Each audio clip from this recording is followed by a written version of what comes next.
Now, card games and comics fans, Weekly Wednesday Warrior fans, manga fans, Shonen Jump fans, Yu-Gi-Oh fans, Dragon Ball fans, whatever you're a fan of, thanks for coming to the show.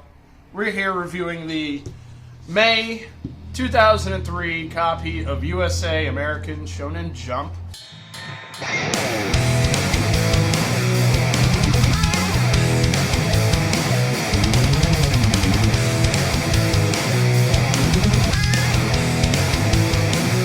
My name is Skylar Hathaway. I'm Chris Potter.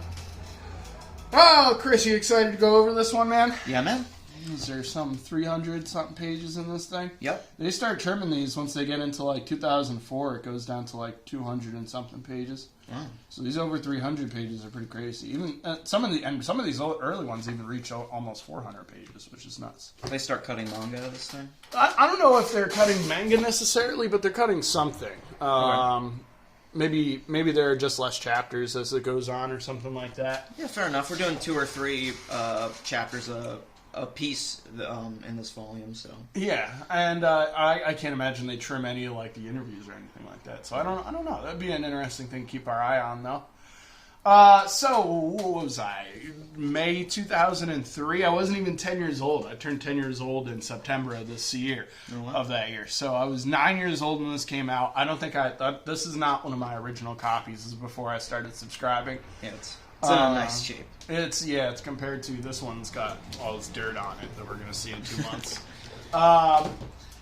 You got anything to say about this cover? This is way more simple than usual. Yeah, but we got some GT inside, I guess. Yeah, that's this big marking. You know what's going on is this is what's running in Japan right now. So this is some hot stuff right now in Japan.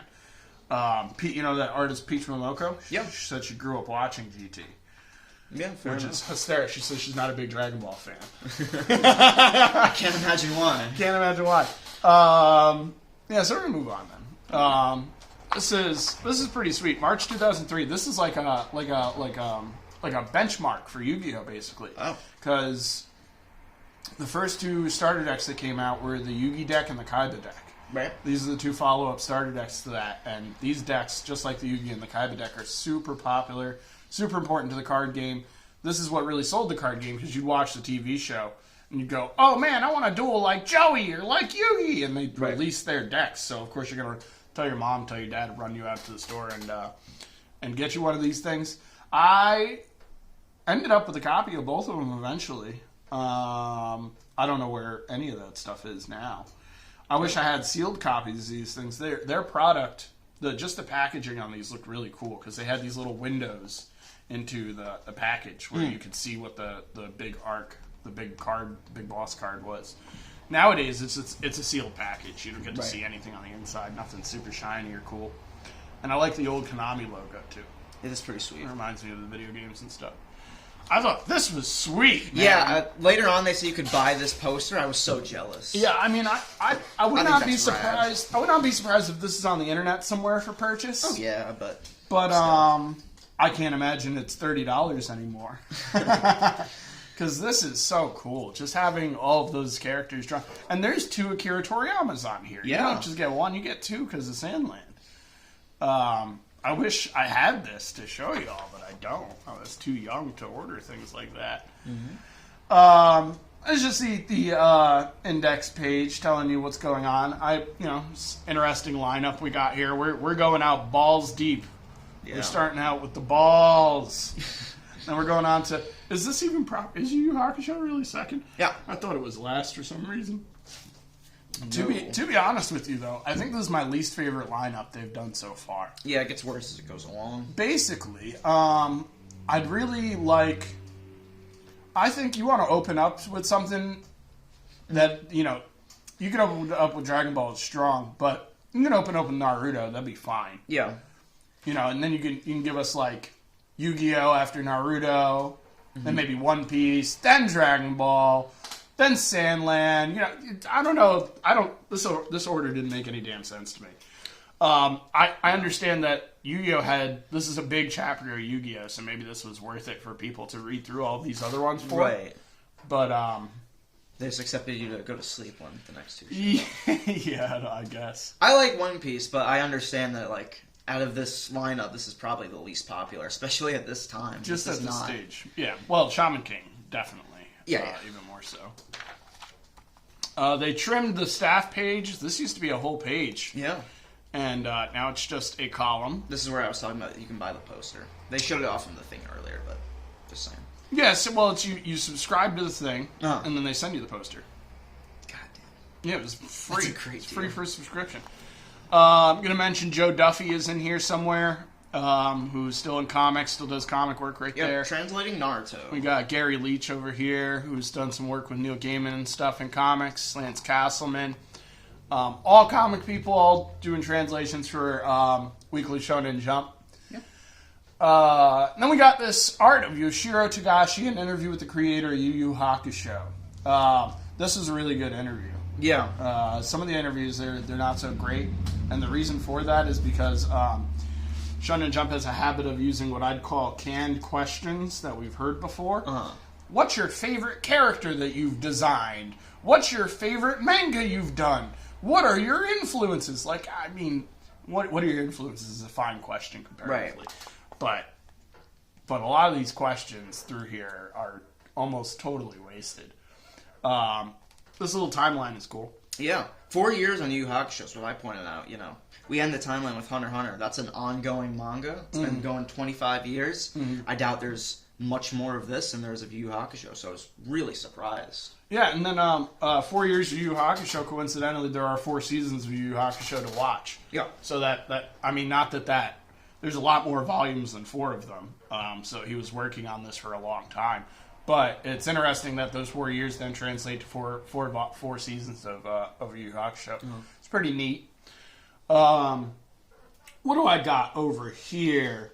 I got the Togashi won a jump contest, and that's really what got him his opportunity to shine in Shonen Jump, and that's hitting the big. Basically, that's like winning $1 million or something, because Shonen Jump is one of the biggest manga period, or manga magazines is what I should say. So you make it into Shonen Jump, you can do anything. I feel like it's a common story at this point, though, because I might be making up Kishimoto, but I know for sure Oda got into this industry by winning either the same or very similar contest. Yeah, I think it's almost all of them. Yeah. I think Akira Toriyama also won a contest too. I guess that's just how, and I think that's fair, and I think American culture and comics would take a little something from that. Yeah. Because how do you get into comics is a question that people that want to do comics professionally ask all the time, constantly, to anybody that they can walk up to. And I don't think it's that great of a question. I think that question's been answered over and over and over again. Yeah. But that being said, the answer is never, oh, I won a contest. That seems ridiculous to us Americans, that you win a contest and then you get to publish. But that's totally fair. It seems very common, especially I read a manga by Tatsuki Fujimoto, the guy who makes Chainsaw Man, and that's a big plot element, is the character. He's writing about making manga in that story, and that's part of the stories. They win a contest like this, start making their volumes. Yeah, and in history, through publishing, the way you'd get published is by sending your work out and hoping that they accept it, which is pretty close to winning a contest. And then this solves a dual purpose of, now that it's published, we can see how the public reacts to your art if you win. See if not only do you have what it takes for the Jump editors, but for the public at large. And so this Jump contest is not the only contest that he's won. There's an award. It's called the Tezuka Award through Shueisha, where the guys that publish Shonen Jump. Yeah. And they give you 1 to 2 million yen, sometimes more, sometimes less, depending upon where you place in the award.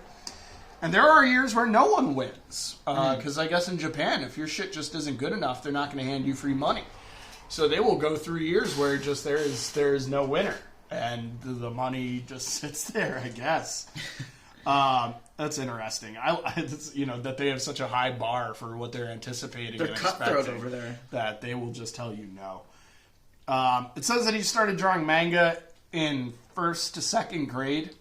That stands to reason. I've been thinking about how much I played Yu-Gi-Oh! Over the course of my life, and had I used all of those moments to instead draw, I think I'd be a popular comic artist now. I played a lot of Yu-Gi-Oh! So yeah, I mean, you start drawing in 1st, 2nd grade. That explains a lot to what Yu Yu Hakusho looks like. He's got all that cartooning down nice. He's got all that form and muscle and all the bodies and poses and this perfect looking manga he's drawing. Yeah. He cites some influences somewhere over here. I think it's in this top section. Yeah, I'm all over the place here, so I apologize if I'm jumping around. But we got H.R. Geiger is one of the influences that I pulled up. Yeah. Oh, yeah, it's totally right here.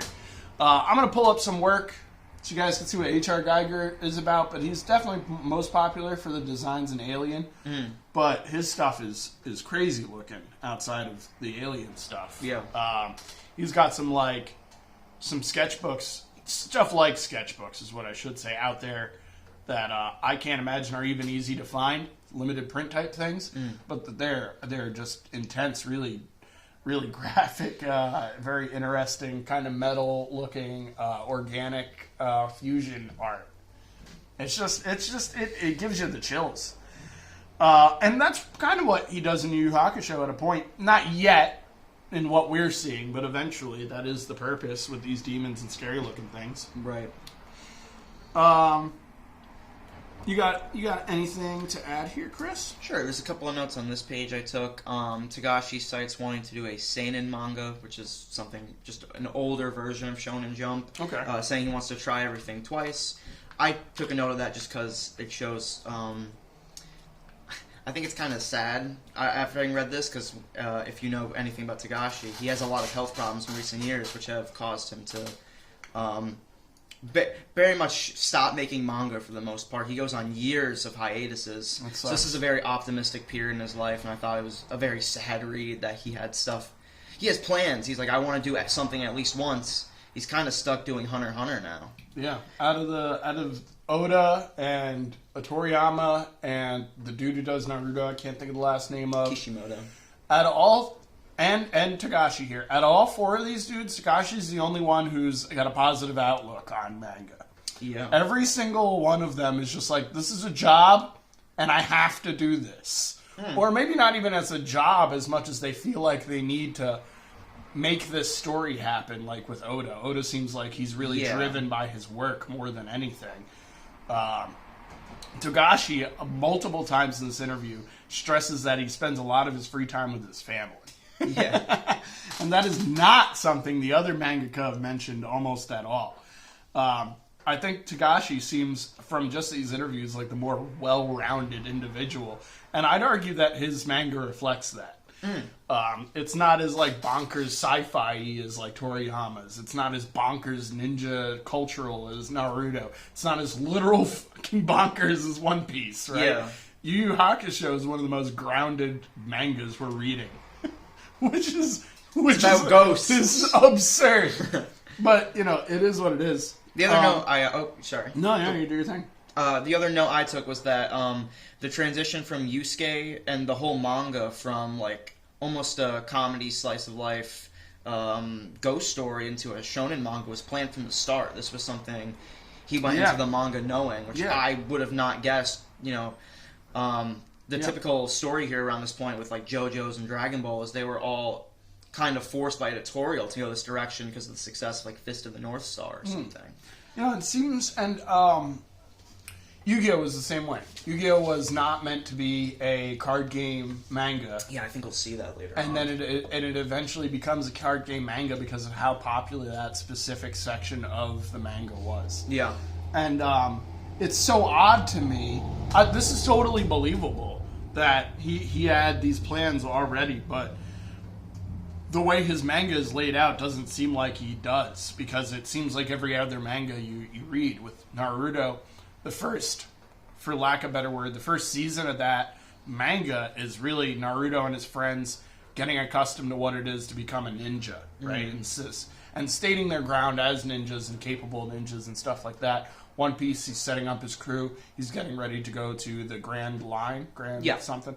And, and Dragon Ball pretty much, out of the gates, pretty much goes. Yeah. But goes in a very different way than it does later, because it's pretty much an adventure manga, and the fighting is almost incidental. Yeah, if Dragon Ball was the lead into Z, then you could see the change, right? But, like, Dragon Ball is in itself, by itself, is so long and so well written and has a lot of stuff in it that it doesn't seem like it's doing this. Yeah.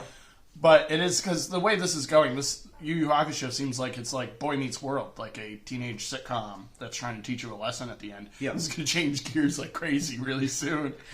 But it's good stuff either way. The way he's leading into it, and it's almost not cinematic, but maybe almost like a.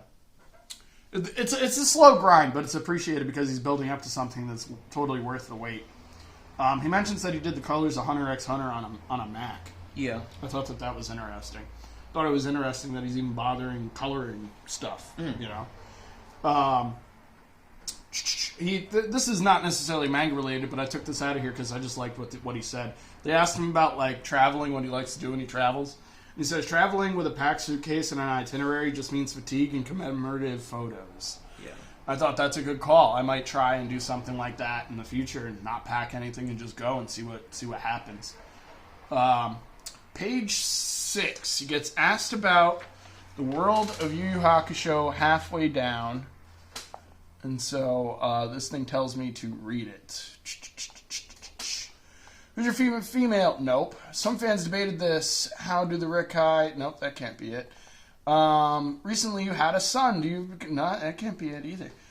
Well, I don't know where this question is. Is it where he describes... I think it's after this question he starts describing the difference between heaven, hell, and the human world. Right. Some fans have debated this. So how do the Reikai, the Ningekai, the Mekkai, and the Yu Yu Hakusho relate to one another? Is the Makai hell or someplace entirely? This must be what I'm talking about, so I'm just going to read this. As far as it goes, I've interpreted them as being on parallel planes of existence. Places that would be difficult to travel to with current scientific technology, something like that. It's much easier to go there as a ghost without a material body, so most people have to end up going there when they die. Heaven and hell are ultimately just a tiny portion of the Reikai and Makai, which people accidentally wandered into, saw, and came back to tell about. Yeah, I don't know why I made a note to read that, but that was interesting. The other thing that I have a note to is to read the last closing question. So it says, in closing, what advice would you give to fans who are interested in becoming artists themselves? Okay, this is why I wrote this down. I tell people this all the time. People don't ask me how to get into comics all the time, but when they do, or when somebody is going to, this is the advice I give them. 365 days a year, 24 hours a day, think of everything in your life in terms of manga. Then it will be easy to become a manga artist. You want to do this for a living? You have to do this as much as anybody else does their profession. You have to get as well trained in this as you are in anybody else's profession. People do woodwork, people who work on metal, people who do that kind of stuff. They go to classes, they work on a bunch of things. Before they even become worthwhile or successful, they have to do a lot leading up to that. And that's what... to reference cartoonist kayfabe, Ed Piskor and Jim Rugg talk about on there is you got to put in your 100 hours. Yeah. And you really do. You can't do anything without those 100 hours. And this is part of that. Thinking 365 years, 24 hours a day, how can I apply the things in my life to manga? It'll help with storytelling, too. Oh, you got anything to close out on here, Chris? No. Moving on to this little small end of the interview portion, and just going on some of the more successful mangas that Takashi's worked on over the course of time. Yeah. This is like a romance, little romance manga. Chris is dying on me over here. Excuse me. He'll probably be okay. I don't remember taking much note of this. Oh, it's like a basketball, like a teen wolf basketball manga. That's these things are weird. I thought Level E sounded cool, though. Yeah, me too. I tried looking into this even to see if I can get my hands on it, and it it's like a Togashi anthology. I don't even think it got an American printing. There's no way. Which is a darn shame because this looks really cool. It's like a sci-fi type of thing. I'd love to see him tackle sci-fi. Gonna admit, Hunter x Hunter is the one thing that I've never bothered to read by him. It just, every time I look at this, it looks like a cross between Naruto and My Hero Academia. And I've never been a Naruto guy up until like recently. I've been really enjoying this until this chapter. And I can't stand My Hero Academia. That just seems like a children's cartoon. Yeah. So, like, looking at this, I know that this evolves. I know that this becomes bigger than it is. I think where you see the Geiger homage the most is in the end of Hunter x Hunter. But it doesn't really end either, right? I'm told. No, it's still ongoing, but it's not ongoing either because he's been too sick to work on the thing for such a long time. I don't know where it's going, and it's hard to tell from where we are because the main two characters have left the manga essentially, and we've been focusing on the other two basically side characters for 100 chapters or so. But and they've been setting up some really cool stuff, but just with the way chapters release, it's really hard to follow, unfortunately. Yeah. I have every intention of reading this when it finishes. If it never finishes, I will never read it till Togashi dies. Togashi dies without finishing it, I will read it. Inspiration. I'm a collector. I like to collect weird things. Which is a reference to what happens inside of the manga. I think they collect like items to make them better hunters. Yeah, kind of. It might not be the main plot line. Yeah, probably the beginning influence was this. That makes I think, like, you see Gon's whole design, he looks like a bug catcher. I'm sure collecting was a big part of the... Specifically Pokemon's bug catchers. Yeah. I have no notes for the next couple pages because these are all pretty self-explanatory. Yeah. They mentioned Studio Parrot works on this anime, which I didn't know. They would go on to do Naruto and Bleach. They've become very influential in the world of anime. So that's the only note I took. Here we got an episode list, and we're not going to read any of this because all of this spoils the stuff. We're going to read through this manga. Yeah. We're going to keep on rolling. Little GT. This is an ad. Spotlight. This is an ad. They took the time out to write it out instead of just showing us pictures. It's fine. Interestingly enough, the American release they cite here, they skipped the entire Black Star Dragon Ball arc. From what I've been told, the first episode is a recap, that whole arc, and we start in the... what's the mechanical guy's name? Doesn't matter. We start on M2, the planet they go to. General Rildo. That's correct. They start there. So 20 episodes in. They later re-released those episodes as the lost episodes. And funny enough, I didn't watch this as it aired. I don't know how. I managed to see some Z. Yeah. But I got my hands on the lost episodes before I saw anything else of this. Oh, neat. So I was properly introduced to GT in a way. And already we're showing off, like, all the toys, I guess. Like, everything is here, and they don't explain any of this. Like, if you're interested in what this weird-looking Goku looks like, they don't give you any context. It's just here. You don't... These are all just sweet images. You don't need to have any context. And that's the purpose. We got the Shaman King card game, never made it to the States, at least not in this format. There was a Shaman King card game, looked very different from this.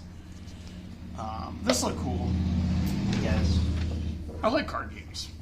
Yeah. One Piece card. One Piece card game. I don't know that this is not the One Piece card game that just came out in America this past year. It might be. Really weird. There is now at least a One Piece card game over in the States, though. Yeah. Probably the right time to release it, too. Yeah, I imagine at this point it's not very popular. No, back then no, but now it's ridiculously popular. This Naruto card game, it came out in the States, failed, and then they reused it. They reused all of the mechanics of it for a Dragon Ball card game. Oh. They just repurposed the whole thing, and that card game also failed. And I'm not talking about the Dragon Ball TCG that I'm going to talk about later. That game was very successful. Here's some JoJo Bizarre's Adventure History. This was perhaps the most descriptive and informative piece of this jump up to this point. Yeah. Because, to be honest, JoJo is super confusing to me. Not just in art style, not just in character base, not just in like what this show's even about. But who am I even following? So each of these little blurbs tell you about the main character in each of the versions of JoJo and what's basically going on in each of those volumes. Yeah. And they all seemed pretty interesting. Yeah. Notable. This is like one of the most popular anime now, but at the time this is a relative unknown. Is this ever published in this magazine? No.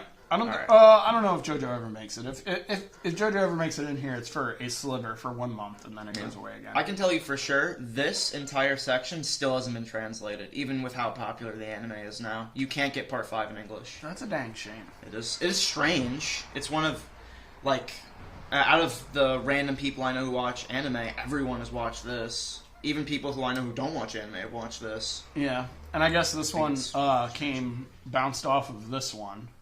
Yeah. So, and this one is, to my knowledge, the most popular. Mm. So, I guess this is where we got stuck in America. This is probably what people refer to when they refer to JoJo. But this one sounded neat. Yeah. Well, no, they made a TV anime after this, which covers all of these, because they mentioned here that this is the only one with a TV anime. I think it's actually just an OVA, okay. But they would later make like a modern series covering all of these, and that's what's really popular here. I did not know that it covered all that ground. Yeah. That's impressive. That's a long that series must be huge. That series must be like 13 seasons long or something like that. But there's content for it. I believe that the dude, this Hirohiko Araki, I think he's still alive and making JoJo. So more power to him. This is really, I can't stress how popular this is in Japan too. I really should have overstressed that. People love this stuff over there. It's super strange to me. But they dig. It's on 6 different series. Mm-hmm. And this one started in 2010. So, it couldn't have started in 2010. This is in 2003. But, started, around the time of this manga and stuff. So, moving right along to where we want to be. The big intro to Dragon Ball Z. Yeah. I'm going to talk about the kanji of the month real quick. Sweet. This is Cho. Super. It means super, which is relevant to Super Saiyan. Yeah. It's strange, though, because I've watched the sub of this. They don't call them Chu Saiyajins. They use the word super. Yeah, I think this is the American editors trying to throw us a bone. Oh, I'm sure. As per usual. I really like this title page, by the way. And you know what's funny about these little... I'm going to talk about these kanjis for the rest of this issue. No. It seems like the people who write this are even confused because some of the words they tell me are interchangeable, and I think what they mean to say is based on context. Yes. These words are interchangeable. They don't actually mean the same thing. I always take note when they do it for Naruto because I feel like when they do it for Naruto, it adds context to the manga. Yeah. And I think here it's just kind of pointless. Here's a word. It means super. Continuing on. Really like this cover I mentioned. Some rare Toriyama Zipitones. Also, cover pages become rare as we continue this manga. He stops doing them as much. And I really like this. It's just setting up the fight. It's almost like a fight banner. Is that the right word? Yeah, like a pay-per-view or something? Yeah. Yeah, I can see that. This is a really cool panning shot where it's almost like a dolly back as like Goku is looking back at them. You can see the other characters in the distance. Does a really good job if you're a first-time reader of showing you who our players are. Well, not terribly explaining them. Yeah, cinematic. Yeah. This is a funny cartooning dinosaur over here. Yeah. Last issue of Shonen Jump, we got like 10 pages of color or something like that. And now we're back in black and white, and I don't feel like anything is lacking. No. In a way, this is a treat for me to see in black and white because of how much I've watched the manga. To like see all of these non-saturated faces and stuff. And this thing moves too. This particular chapter. Yeah. I like how, like, I would want to compliment this person on drawing this, but really what this is just a bunch of lines. It's just a bunch of lines in various places, but it looks great. Yeah. But it's really just a bunch of lines. It's pretty boring in my Here's some dots. Yeah, but like, there's and like, that's not the focus here, because when we get to Sandland, Toriyama's not phoning in the background. No. It's not that he can't draw them, it's just, this is the focus. Well, he really, and not just that, but Goku really wanted to find a place empty. Yeah, but they always want to find a place that's empty. You're correct, but irrelevant to my point. Sure. This is empty. Yeah. They nailed it. Like, it's so empty, there's a phew going through it to show that the wind doesn't even have anything to bounce off of. Yeah. So there is purpose for this. I just find it amazing how I feel like I might be able to draw this. But then again, like, I could probably draw Goku. You know, this stuff isn't necessarily difficult to draw in theory. It's more difficult to draw in practice, right? Like, could I get from this panel to this panel? Maybe not. I might be able to do parts of these panels, but I don't know if I'd be able to do this whole thing. One storytelling device I like that they use Piccolo as like a natural point of exposition. Just like, he's so insightful as a character. He notices all the stuff that Toriyama wants to point out to us. Yeah. You know? Yeah. It's a really good way of, like, explaining the nuances, I guess, that Toriyama's trying to get across in the given situation. Yeah, it's good to have a character like that. Yeah. Tien mentions that Goku's out of breath already, and all they did was fly. Yeah. That's pretty important going forward. I do like that they give that to Tien, too, because even, like, Piccolo is more insightful, but Tien has known him longer. Gives him something to do, too. He doesn't do anything in these chapters. Yeah, and you know, Tien's not nearly as ignorant as Yamcha is, I'd say, either. For sure. So, and these two panels are incredible. Sticks to character. Yeah, these are some of my favorite. I think for the anime, they more or less just trace these. I think these are just keyframes in the show. Simple, but nailed it. That's a great splash. That's okay. I love the angle. We've seen some of his splashes in Sandland. Yeah. Well, this is no Sandland.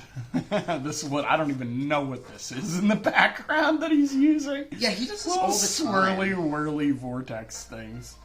Kind of looks like if you're looking at like a topographic map, like these are mountain ranges, right? That are getting larger. I guess this is like he used to use this as like demon energy, so I think it's just trying to show like the malice that Super Saiyan gives off. Because especially in these early chapters, Super Saiyan is like it almost makes Goku. I don't want to say evil, but like menacing. Sure. He's menacing. He's less rational, I would say. Yeah. He just wants to fight. You know, fight. Yeah. I like his earrings. Yeah. Cute little earrings. We get to the bulk of the action here. Oh, a lot of great paneling. Oh, yes. I'm not going to sit here and compliment this guy's art. Y'all already know why we're here. Yeah. There's, I have no notes here because there's nothing to note. Once you beat the heck out of something, as Dragon Ball has been beating the heck out of, it's just what it is. Yeah, this is the most popular section too. Everyone knows what's going on here.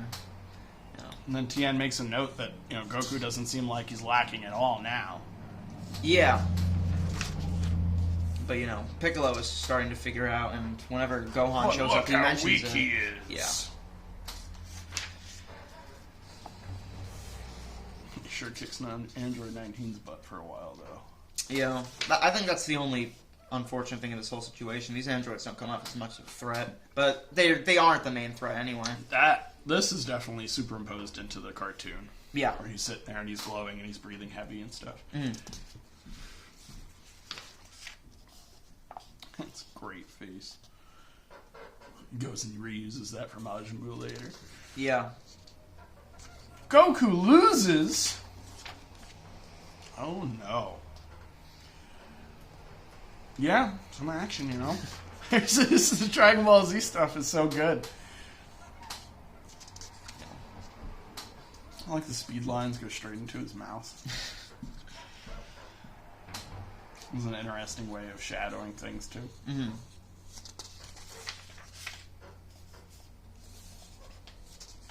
He's dying, guys. He's got the heart condition failure thing going on. Yeah. They try and throw him a Senzu bean.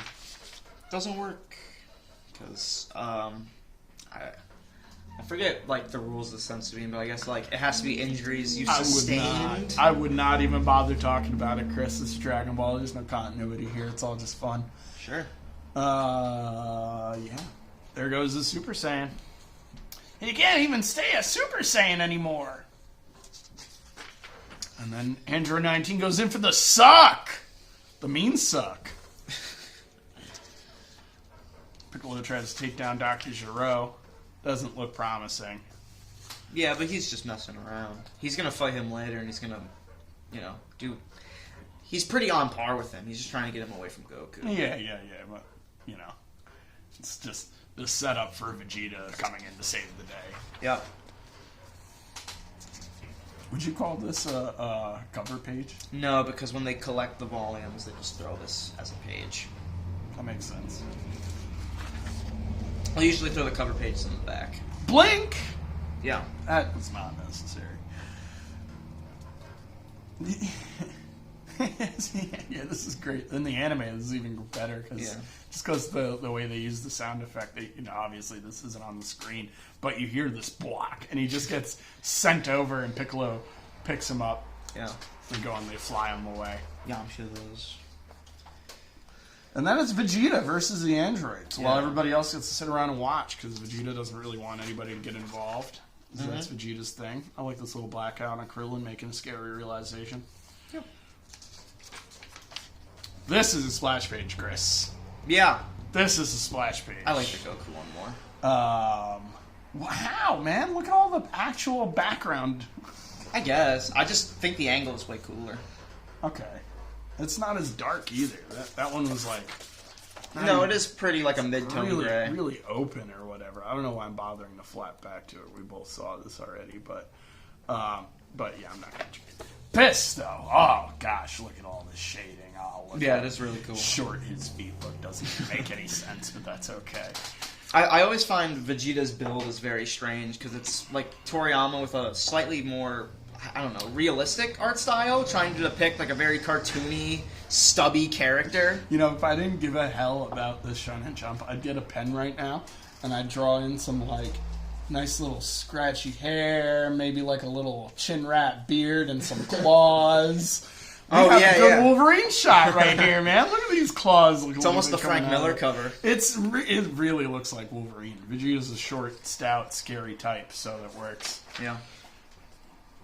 That's also cool. I like this panel. Yeah, I just think I like these sideways shots. These are really hard to pull off. Yeah. And I think Toriyama does effortlessly. Yeah, I mean, his fist is the same size as his face, and it works. Yep.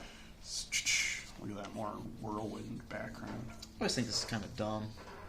You know, you don't have to explain us how Vegeta's a Super Saiyan, but if you do it in this way, it's so silly. This was some of my favorite lines in this. This was so great.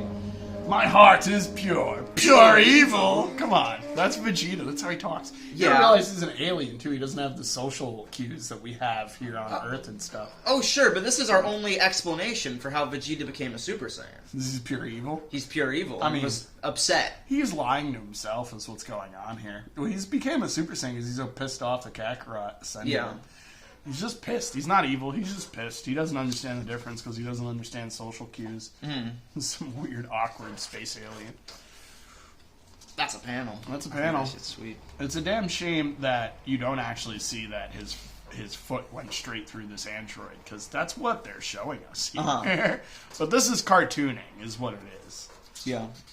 It's just not as obvious as when, like, Togashi does it, for example. We're back at YuYu Hakusho. We're at YuYu Hakusho. Let me talk about the kanji of the month. We got Ten Goku. Kanji 10 equals sky. And then Koku, which gets abbreviated to Goku here, means country or land. So this is supposed to be like land of the sky, something like that. Pretty country. Paradise, for short. Yeah, alright, moving along. I don't really know how Paradise is that relevant to YuYu Hakusho in this chapter. I guess in the second one, there was a character that ascends to the afterlife there. But we got Temporary Restoration, Part 1, Chapter 8, a multi-part story. This is Part 2. This is Part 1. That's a 1. That's weird. This is Part 2. Well. Alright, this should be Part 2. This did start in the last. This dude's been around for at least a chapter or two now. Yeah. But it says Part 1. We're going to go Part 1. Alright. She got some moxie, doesn't she? Yeah. This little girl, man, she doesn't let anybody push her around. I like how this dude somewhere here, this main villain guy, Dai, he says that he rules the 8th grade. Yeah. That's some serious badassery.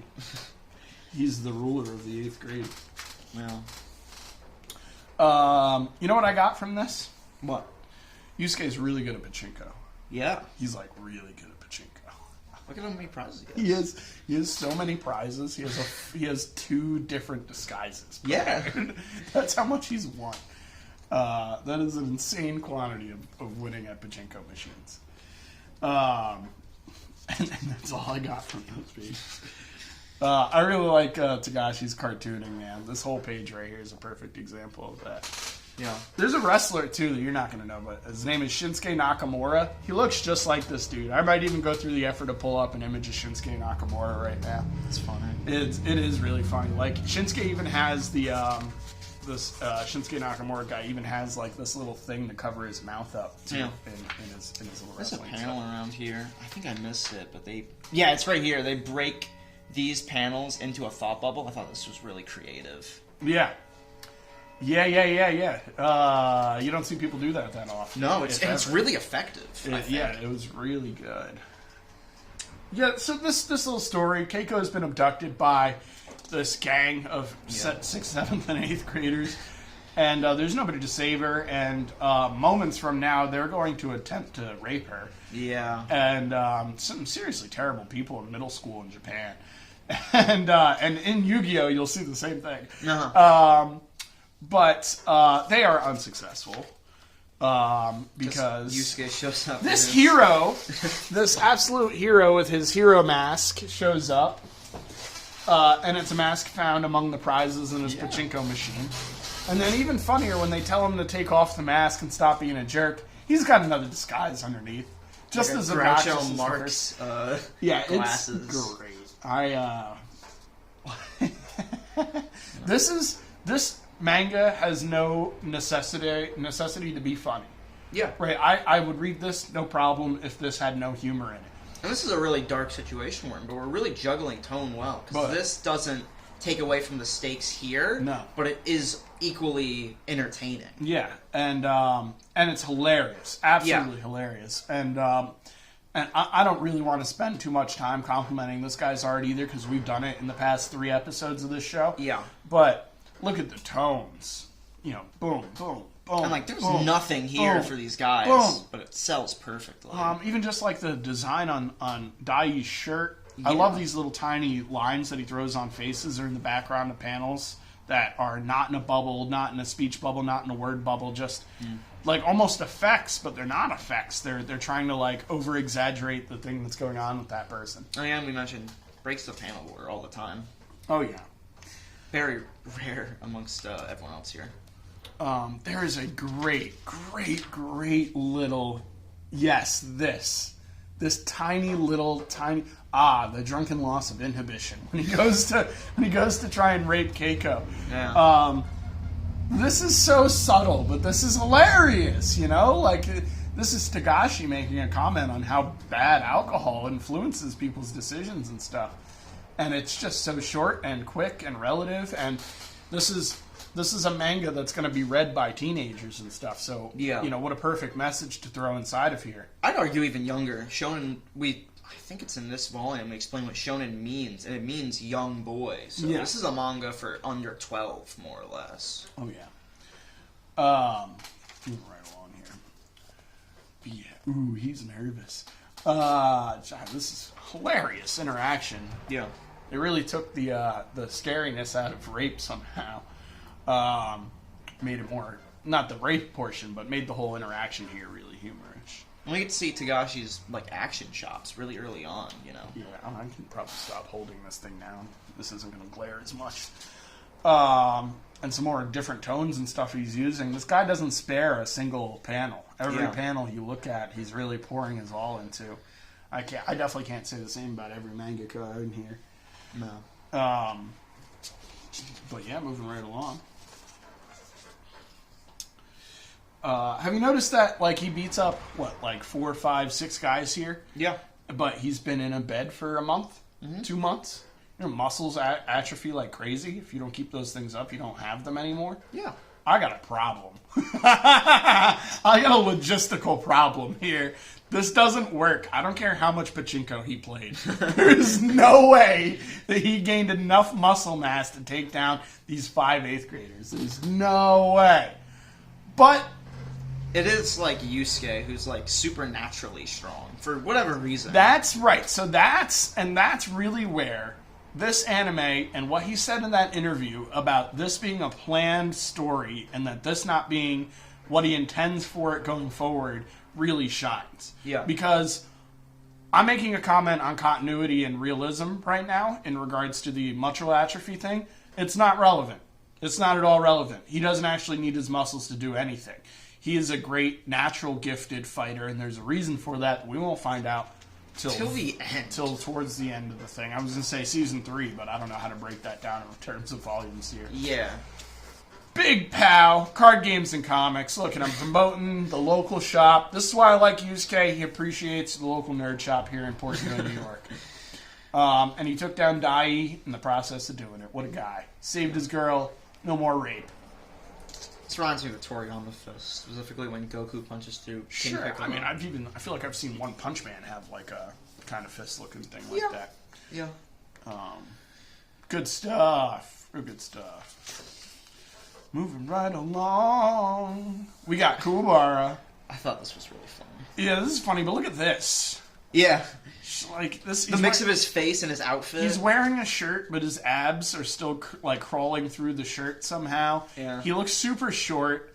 He's shortened for sure. Kuwabara is not a short person, but he's shortened here for some reason.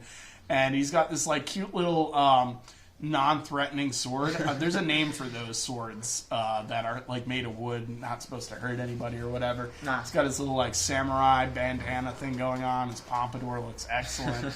He's ready to save the day. And he shows up and Yusuke is just alive and carrying the girl. And then they cut to this. Which I don't have any idea what this is supposed to imply other than that Kuwabara does not have much going on up there. This is a lady. She's got a straw hat. She's at the ocean. This is a cover of Sports Illustrated. I don't know that it literally is, but it looks like that. There are bombs in the background. There are weird sea dinosaur creatures. This looks more like a background to Katamari Damacy than it does to Sports Illustrated. Just this portion would be maybe like an anime like girl magazine, right? And then the back of and then the back of this is just like this looks like people's feet just out of the ocean. Showing how doofy Kuwabara is, I guess. Clearly really breaking up the pacing too, but I thought this was so funny I did not care. No, it works. This guy again is a master of his craft, so it just works. But Kuwabara, being one of my favorite characters, is seemingly unimportant here because he doesn't bother to save anybody or anything like that. Look at this panel. But Kuwabara is actually one of the most important characters in this series, and he plays a perfect constant comparison for Yusuke. I would say he's his foil. Yeah, exactly. If Yusuke's in trouble, it's Kuwabara that's going to pull him out of it. No.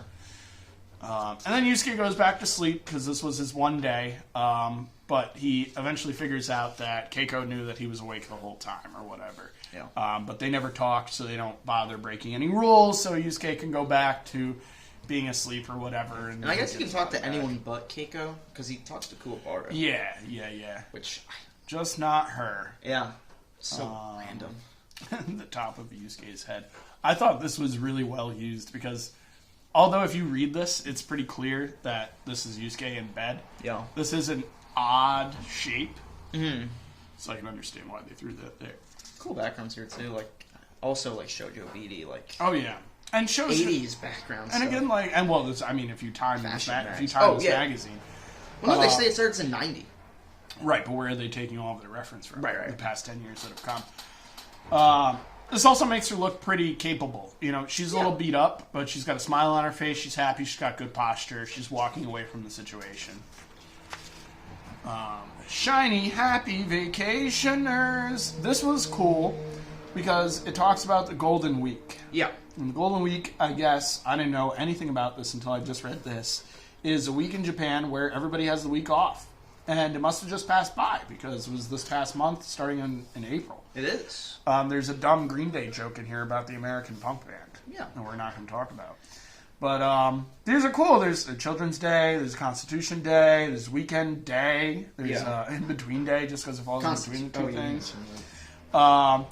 Between Day. But it's a whole cultural thing, the entirety of Japan, I guess. Maybe not the entirety, I guess they still gotta have electricity and stuff. Yeah. A lot of people take off for the week. They do a bunch of video game stuff around here, so I've been familiar with it. Video game stuff where? Just Japanese games will release content during this week. Because kids are off school. They'll do a big celebration for this. Oh, that's cool. Yeah. That makes a lot of sense, too. Give them something to do on their time off and stuff. Yeah. We're not going to see a whole lot of action shots in this particular part, but I thought the action shots were really powerful and rewarding in this past chapter. Yeah. I like how Yusuke's closest thing to a friend is his enemy. Yeah. You know, that moment with Kuwabara at the end is basically all he's got, tying himself to any friendship. And then we go back to kind of what we've been dealing with in YuYu Hakusho, which is a lesson for both Yusuke and the people that he's trying to help out. Right. And there's this terrible, crazy, psychic ghost girl. Yeah, I really liked this chapter. She and I gets think her- this is a sweet page. She gets her own card in the card game, Oh. which I don't even know if this was in the anime at all. It was not. None of these chapters were, which makes it so enjoyable for me to read, at least, because I love this anime. You know what? There must have been I'm two familiar. adaptations of the anime, too, because if she gets a card in the card game, that means that she showed up in the show at some point. This was maybe the Japanese adaptation. Yeah, maybe. I guess they could have cut stuff. Well, you got to realize, too, like in the original Yu Yu Hakusho was being solicited on Adult Swim. And then after a while, they were like, all right, let's try and put this on Toonami. But it started off on Adult Swim where they can get away And they with a definitely lot had to more. censor it. Yeah, so I'd imagine they cut a lot of stuff out, maybe including this whole entire portion, because this is pretty not kid-friendly. Yeah. I didn't watch this on Crunchyroll, though. There's no reason for them to have cut this, I guess. Yeah, that's a fair point.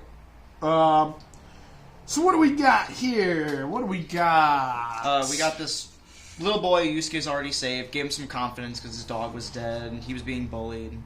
He was he was ready to die with this dog or something, if I remember correctly. Yeah, this is a kid from another chapter that Yusuke helped out. And now there's this little ghost girl who's, trying. She was lonely her whole life. This kid has some sort of spiritual awareness, so she's going into his dreams, taking him to the afterlife with him. But by doing that, she's separating his soul from his body. He's eventually going to die because of this. Yeah. So that's the premise of this. And, I loved the art in this chapter more than the last one. I think panels like this, these are so... Panels like this, that... there's so many interesting horror panels here that are very different from what we've done so far. And I just adore, all the technique on display here. Yeah, even just something as subtle as dropping the faces on people. Yeah. We don't need them here. It's creepy.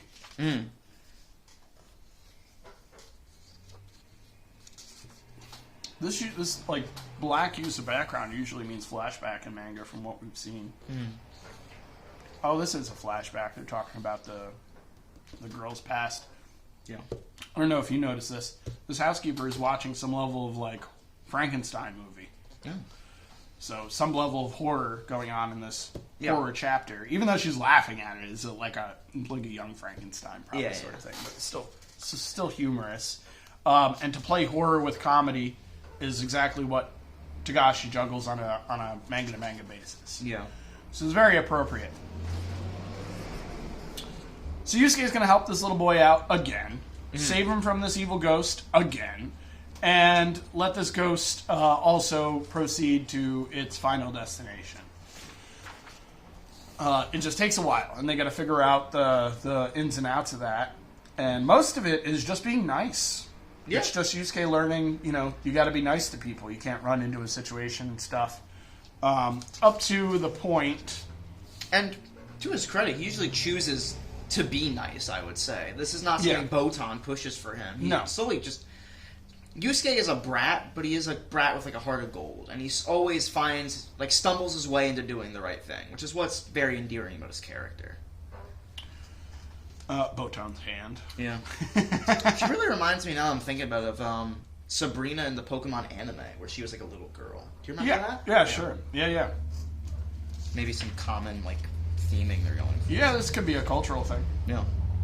Little girls who can't find their way to heaven or something. Yeah. Pinky promise. It's really, there's not a lot This of looks like detail Yusuke's mask in the last chapter. here. Yeah, kind of. Nailed it, though. Yeah. I like Botan's face here. This panel's so strange. Too, yeah. Such a thick screen. Suddenly emboldened. Yes.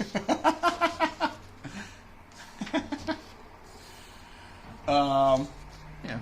Yusuke just treats this girl nicely. Helps solve the issue. I am totally missing something. This is what I'm missing right Okay. here.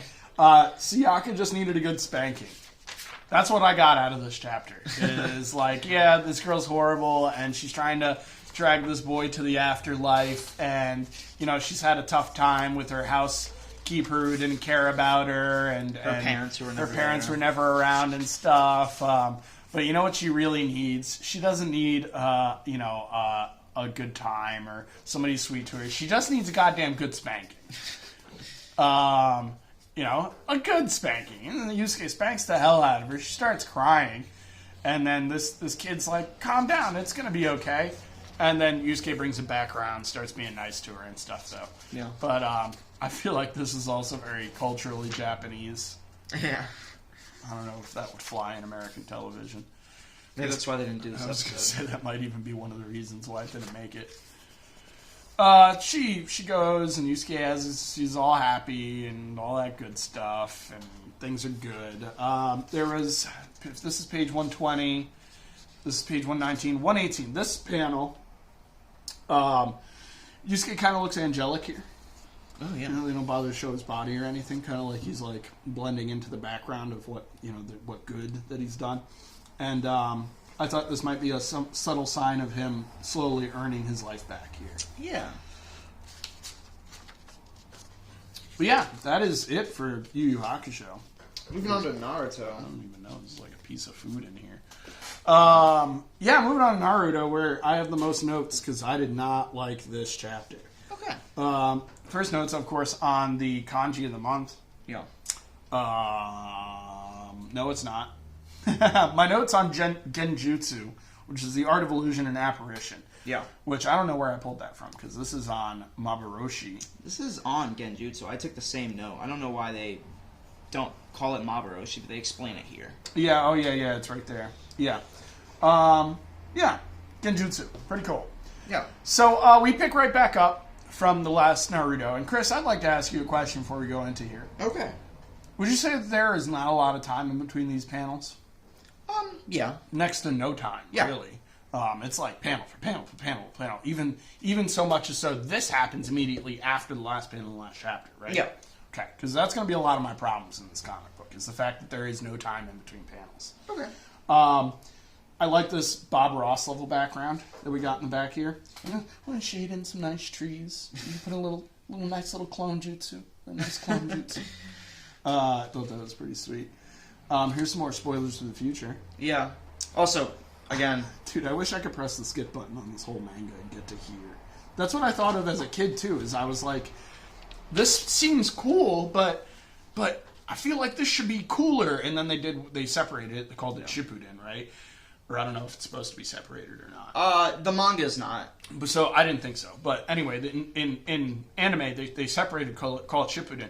Shippuden, this thing escalates like crazy. I guess. I'm going to be honest. When it's just called Naruto, it's my favorite. There's a couple chapters from now where they do an escort mission, and that's my favorite arc. Okay. Like, I think early Naruto is my favorite. Maybe not this But part. it's not nearly as bombastic, right? It's still pretty toned down compared to how far and crazy it gets in the end of this. Like, they are. Yeah, sure. The war arc jumps the shark hard, I would say. I think at the end, it, like, power creep, like, takes a jump. There's, like...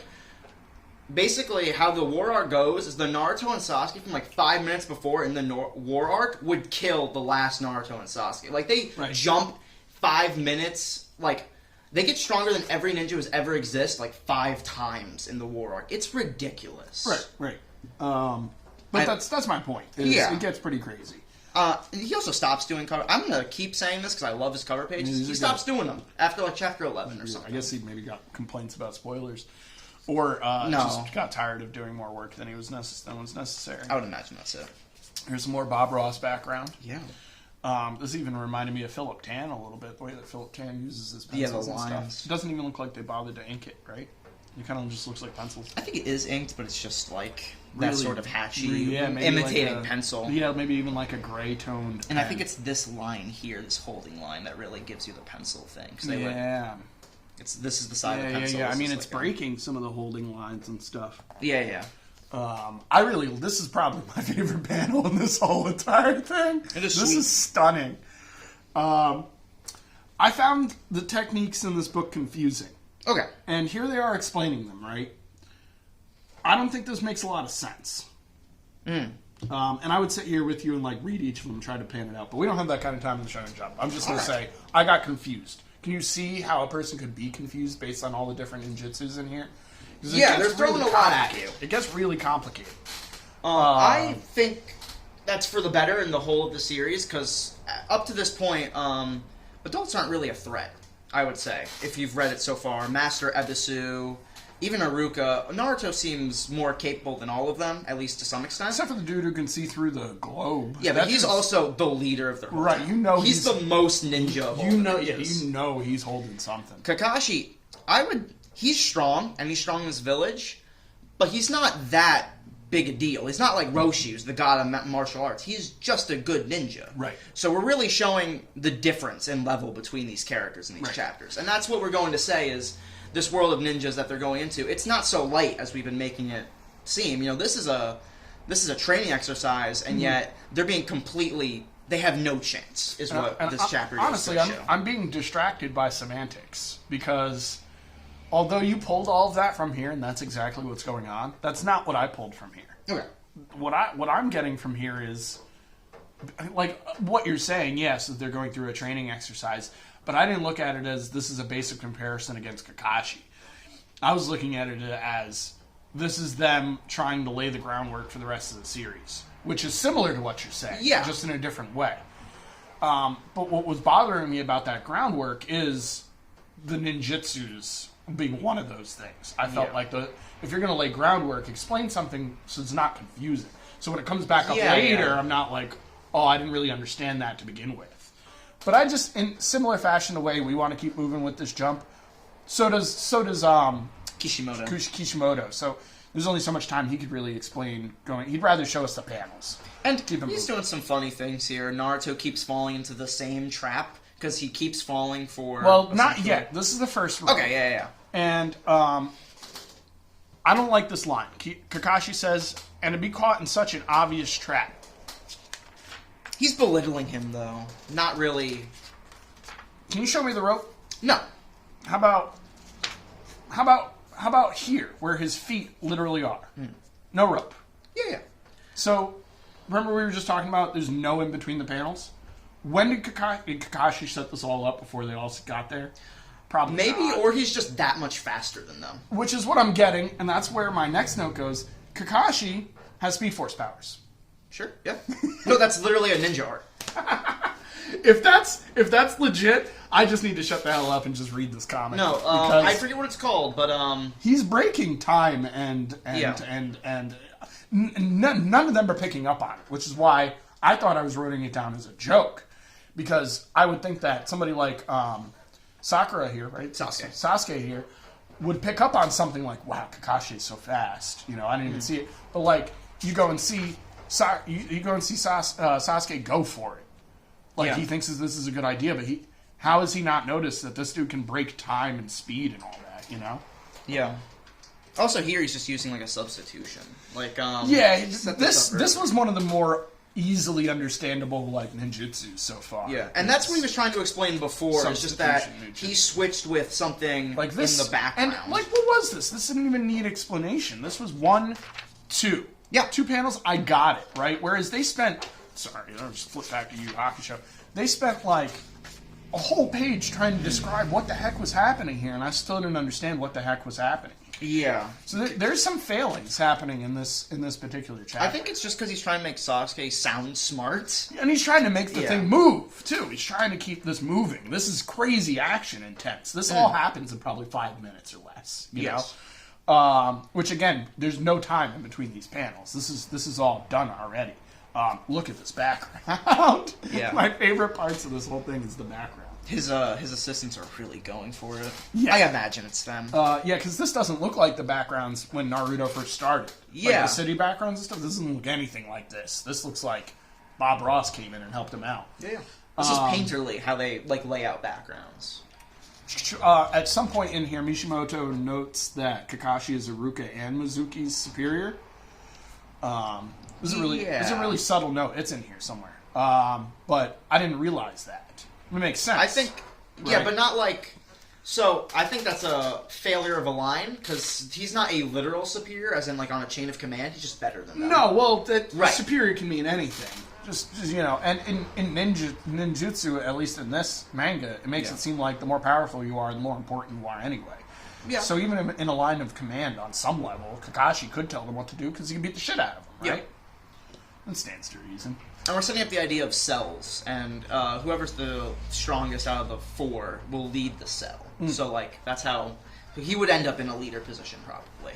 So, so my next note is, this is, a lot of the stuff is pretty good. Slice gets cut open, he falls, he hits the ground, he lands cool, right? But my note is that some of the action is unclear. No. And I'm talking about, I guess there's a fireball page, double page coming up. Yes. But okay, like, you know, where did that second rope come from? I think that's why they explain Genjutsu too. I imagine they're all under an illusionary art this whole time, to some extent. Yeah, I think so. Kakashi is. I think so. Yeah, I would say Kakashi's one of the characters who doesn't get stronger for a long time, and he is like on par with them forever. You know. Yeah. He's like. He's their benchmark. Yeah. It seems like Sakura is really lacking here, too. Yeah. She's like, if Naruto seems like an idiot, he at least seems like an idiot who's going for it. She just seems like an idiot. Yes. Like, here he is. Here's Kakashi showing every ninjutsu that is better than everything that they've got. And then she falls for a simple, like, mimic. This isn't even, like, a ninjutsu. This is just Kakashi messing with her. Just to, like, draw her out. Yeah. I think this is a great panel, though. Maybe I'm wrong. Is that actually Sakura? Yeah, that's Sakura. I'm confused. Yeah, but then, she sees him. This is an illusion. And then, right. This is still Kakashi. Yeah. I like that he's reading Make Out Paradise. Yeah. He hasn't stopped. So, Sakura's fine. Or Sasuke, sorry. Sasuke's fine. And she's not, all of a sudden. Yeah. You know, okay. I also don't know why. There is no reason why. I think it's she silly anime got stuff. so terrified. She's embarrassed or something. Yeah. This is some early workings of some of the characters. Yeah, did you see what they called one of the names they chose for Kakashi? Botan. He almost shared a name with the Grim Reaper. Which I guess is because Botan means something in Japanese. Yeah, they explain it, but I only took note of... peony or button. Yeah. Peony, like a flower, I think. Yeah. Unclear. Here's another chapter page, cover page. Kakashi means scarecrow, so whatever that means. You just kind of stand in the middle of the thing. Yeah. And here's, Sasuke's shot. Shoots his shot. Yeah. Yeah. Cool action. It's fine.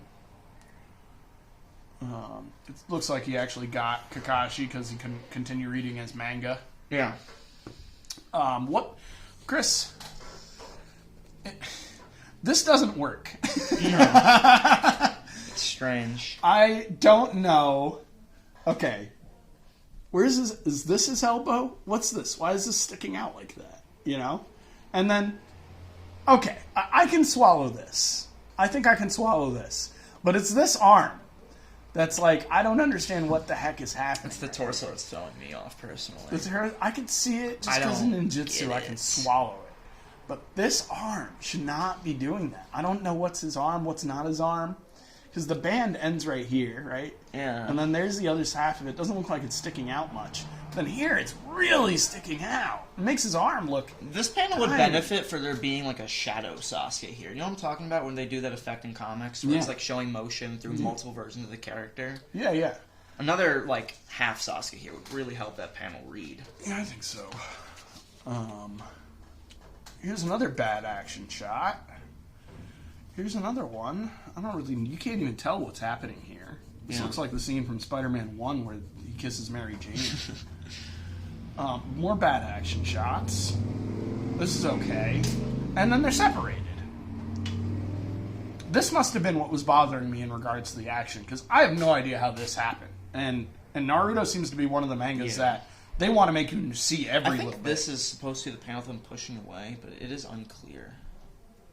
Yeah, I don't know. Anyway, this is what happens. She wakes back up, I guess, realizes that it was all a lie. Yeah. Naruto's still hanging from the rope is eyeing the lunch reward that they're going to get. You know what my next note is? YuYu should never open for Naruto. I think that was my other problem. Is I got done reading YuYu Hakusho going, wow, those were great! And then I got to this and I went, this is not great. This is okay. So here's this fireball. And this is a lazy panel. Okay. The lettering is probably the coolest part. Oh, yeah. Right? And Daniel Warren Johnson, as one of these guys I'm going to quote, he uses lettering like this as part of his, the makeup of a panel. What's the word for it? Like the, if it comes to me, I'll mention it. But he uses composition? it. Yeah, composition of the panel. This flume is being used as the composition of this panel. Yeah. But it's taking up, angled. It's taking up more, like, if not a quarter of the page, a third of the page. Mm. And then not only that, but you're not even filling the background of these letters that properly. Maybe this was in Japanese too. You know, maybe this was just like Americanized and stuff. But the background, like, what the hell is Sasuke even shooting at? Kakashi. Where is Kakashi? I don't know. I assume in the fireball. And then here's him. Fireball's gonna go this way, right? Well, you can see it's coming this way. Fireball looks like it's going this way. Yeah, it is confusing. This reads awful. Yeah. It really looks this direction, but there's no way. He'd have to be all the way over here. This really bothered the heck out of me, because here I am, we're on, like the 10th chapter in Naruto or something. I've been really impressed up to this point. Like, action-wise, story-wise, character-wise, everything about this book has been really sweet. Yeah. And then this chapter comes along where Kishimoto finally gets an opportunity to really show a bunch of action, show his ability to show action, and this is what he gives us. Panels where I don't know what's happening, techniques that I don't understand, and pages where it doesn't even look that great. And this is cute, I guess, but 2 wasted pages, not wasted pages, but what I'm saying is Sasuke did nothing. Yes. Kakashi gets his ass. Here's another problem I have. How did Kakashi get in the ground? Ninja shit. Okay. Here's an even better question, right? How does Sasuke get out of the ground? Ninja. No, because he's too young. He's too young to know how to do that. Maybe. Him doing this, like, why there's a splash page at all, this is so... Right. This is some shit he should not be able to do. This guy is clearly way out of, like, everyone else's league. He's fairly advanced, but he's not advanced enough to... Get out of the subterranean decapitation technique, right? He didn't see this coming. No. And ninjas in this manga seem to be people of planning more than anything. So if he didn't see this coming, I'm under the impression he doesn't know this technique, which tells me, how does he? He's still in it. He's still in it. He's still in it. Wouldn't he have gotten Sakura out? finds him, so I think she can just pull him out. Like, we don't see it, honestly. Like, He's just out. Yeah. She doesn't pull him out. No, he's out already. Oh, yeah. He's just out. They don't elaborate. Trust me, they don't elaborate. You know me. I picked this apart because it was bothering the heck out of me. Yeah. So we may later get reason for Kakashi's ability to utilize the Speed Force. We have no answer for this one. Yeah. This one's going to go unanswered forever, which is going to bother me forever and ever. I'll probably make references to Sasuke's head just hanging out in the desert. What do you think about the letter? I hate this guy. Whoever's doing the lettering on this comic, and that flume is a perfect example. That's awful. But like a lot of the letters are just, I don't know, they're either in the wrong places or... Let's take a look at YuYu Hakusho real quick. Okay. For like, just comparison purposes. Big, thick, good, well-placed bubbles and stuff, right? Yeah. If you don't know something, here's a little something in between the panels. He'll write a little something in the margins if he needs to. Black background, let me white out the borders of the letters, make sure they can read it. Here, I don't know what it is, man. I don't know what it is, but something about this lettering is this. This is what it is. Yeah, that's pretty awfully done. It's just, it doesn't, the letter is not on point here, is all I'm saying. I don't got anything else on this. I think it's a really janky interaction. Janky, you said? Yes. I think it's very awkward. Well, they're kids. I can swallow that. Yeah. And she's got a crush on him, and he doesn't give a shit. So, only I can kill him. He just doesn't out of nowhere. He's a stupid emo wee boy. Fair enough. We all know it. He made me cry. Yeah, so they all fail. And we're at the end. Yep. So we have accomplished that Naruto and his pals are completely incompetent compared to Kakashi, who's probably at least 30 years old and has had plenty of training at this point. Yeah. You gotta wonder what like Kakashi's upbringing was like. You know, if he went into a similar situation where some ninja told him he'd never make it, and then it gave him the reason to become the ninja he is today. Yeah. Do we get background on Kakashi as the series goes on? Oh yeah, you hit the nail on the head, Skylar. That's pretty cool. Yeah, he has a cell like this too. He's one of my favorite characters in Naruto. Period. So yeah. I'm excited to get into that as it goes He's sweet. Moving right along. Sandland. To Sandland. We got Mizu over here, which this is telling me it means water. Okay. I think that's wrong. I think water is. I think water has another name in Japanese. Maybe it's both Mizu and something else. Yeah, depending on context, like we said before. But anyway, here's this opening page that looks better than any page of Dragon Ball Z that was in this manga. Yeah. Again, just showing how much love Toriyama has for this particular story. And just technology as a whole. You know, whenever he draws stuff like this, there's so much effort and like dedication put in. This man has designed a real car. He knows how stuff like this works. Yeah, he has not spared anything. Yeah. They're trying to. I don't even remember. I know that the whole desert needs water. And this captain man, commander dude, owns all the water, and now they need to. What is his motivation? I've totally forgot. It's over here in the summary, though. He's going south with them. He wants to bring water to the lands because he feels he's wronged people in some way. Right. And we find out what actually he did in this chapter. Yeah, right. Well, we find out that he was on the wrong side of something he thought he was on the right side of, and it was like a war. And the war was he was fighting for these evil people, basically, who wanted to control all the water. Yeah. So he feels some level of remorseful and wants to bring back the water to the right people. Also some level of vengeful because they, his squad was like disobedient or something. So they planned the attack so all his friends would be killed and his whole squadron. And what's even more mystic about this is I guess this guy goes to the devil and asks for some help. Yeah, that's Beelzebub's father. And so, this is how this little devil kid shows up with Thief. It's an interesting beginning. It really makes me wish we did the first volume of Shonen Jump so that we could have saw the beginning of this. Yeah. But it is what it is. Everything in this particular manga is drawn really well. Yeah, I like this character design. It's really neat. Yeah, even like the faces on the people in the background and stuff. And there's little portrait of him before he became all old and stuff. The sheriff still throws me off though. It looks like a parody Goku. Just like the gi and everything. I keep saying Nappa. Yeah. I like this character design. Yeah. You know. Yeah. Looks like something out of One Piece. Yeah, I guess. Yeah. Goofy hair, goofy nose. Yeah, big jaw. His jaw's bigger than the rest of his face. Uh-huh. Same with this dude. Yeah, my first note was actually that this page is better than every page of action in Naruto we saw. Yeah. Like this movement, this visual, these faces. But it's unfair to compare those two artists. This is a artist in the twilight of their career. And that being said, like I don't know that Toriyama has a lot of assistants helping him with this particular manga at all. No, but I also don't think he has deadlines on this thing. Really. No, yeah. I'm sure this was all put together before it was thrown in Jump, and then they just let him because Toriyama's practically Jump royalty. Yeah. There's perfect shots, absolutely perfect shots in here. Very cinematic, very easy to read. Yeah.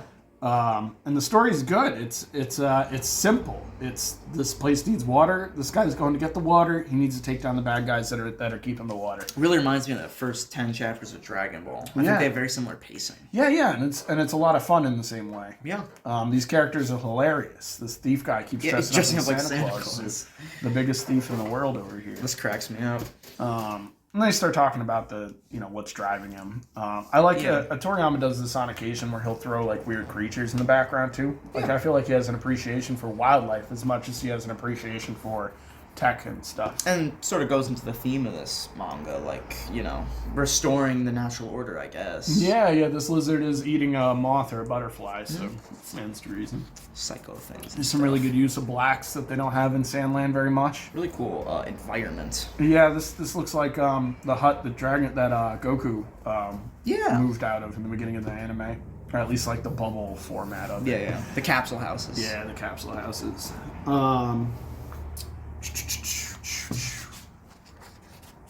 That's pretty sweet. This is stunning. Yep. Yeah. It's simple. And these, I like how I always talk about this. Whenever I see like space backgrounds as backdrops, I'm always like, that's beautiful. These are some of the easiest things to do. Yeah. Having to draw backgrounds like that. Yeah. This is super annoying. A lot of planning that goes into this. Forever. Perspective grids. Oh my gosh, it takes forever. This looks so much nicer. It's so much easier to do. Yeah. It's unbelievable. That's why Batman is some of the best art. Throw him in front of the moon, little gothic cathedral. Yeah.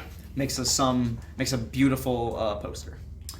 I thought that, I already said this, but I thought that the king looked like a literal, like, One Piece villain. The dude who was very blobby. The dude who was in the pool there. And again, when Oda cites his influences, Toriyama's a big one. That makes sense. Definitely not from Dragon Ball, I would say, as we're looking at the material. There was a small break in the panels here that I wanted to make a note of, but I don't know where it was, so we will just continue on. You got any ending notes on Sandland over here? Only that you should read it for yourself, because we're not doing it justice with the amount of time we spend on it. It's a simple story. Oh, well, yeah, I'm not complaining. I'm just like, this is... Well, we spent more time on Yu Yu Hakusho. This is up there with that, I would say.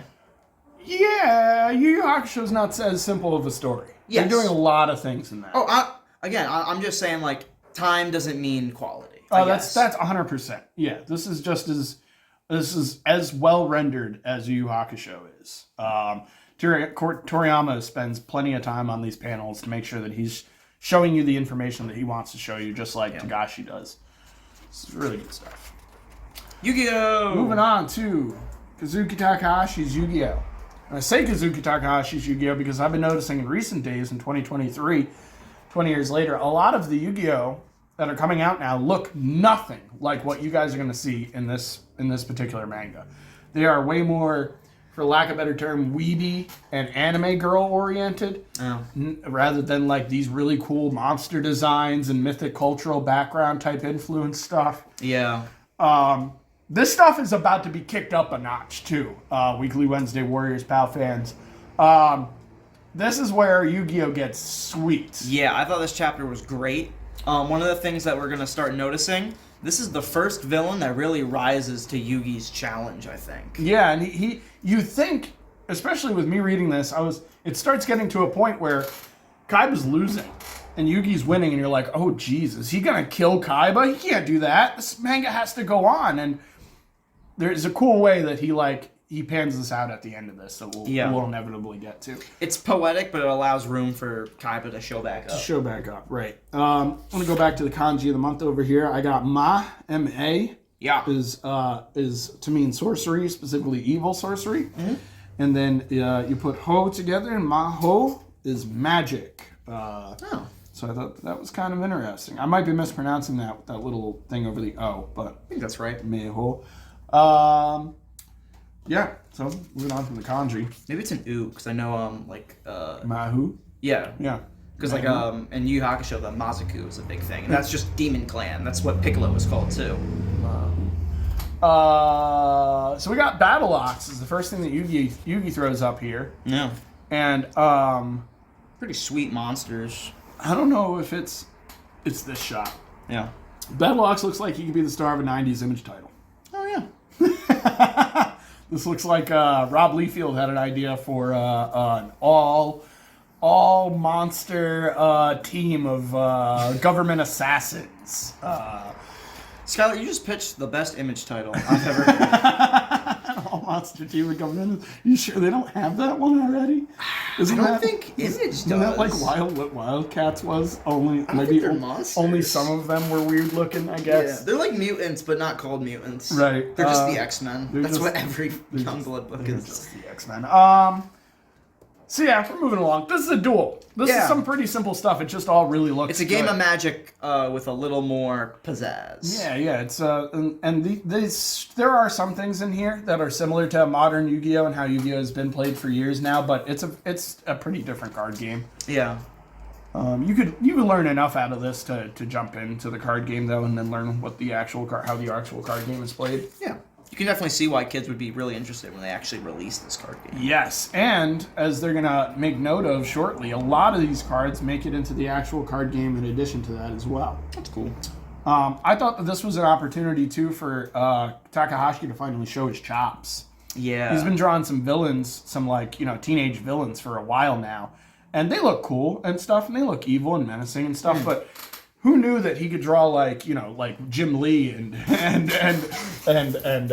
Liefeld and Todd McFarlane and stuff. All we need now is like a dude with a bunch of chains on him. Look at this arm. Look how well rendered this is. Yeah. And this shows an understanding of musculature as opposed to a Rob Liefeld or Jim Lee, where I see it's almost, to use a cartoonist kayfabe term, kayfabe, where they're they almost understand. I think all the pieces are here. Yeah, I'd say so. And here's some more. This could be a Spawn villain. Yeah. This stuff is sweet. I really like it. This is what really got me to playing Yu-Gi-Oh! In the beginning, too. It was all the designs on the monsters and stuff. I never thought Magic the Gathering had as cool art, but Yu-Gi-Oh! Always had this super sweet art attached to it. Demon Whiting! Yeah, these powerful moves, they get popular in the anime, but they don't really stick around in regards to the card game either. But it's fun, and it reminds me of Dragon Ball Z and how they try to name the maneuvers when they did them and stuff, made them seem more important. Yeah. The original Blue Eyes White Dragon. We were introduced to this a couple of chapters ago, but here it is in full form. Yeah. Out to destroy Yugi, who's going to figure his way through it for sure. Looks a bit like a xenomorph here. Just with the head. Yeah, I can see that. So this is not verbatim either from the anime. This goes a little different in the anime. Okay. They might even duel again later in the manga, and maybe that's what gets adapted into the anime. But for most purposes, this is what they call Season 0 in Yu-Gi-Oh! This is before Yu-Gi-Oh! Becomes what it is today. But it is somewhere available in animation form in Japan. Season 0. All right.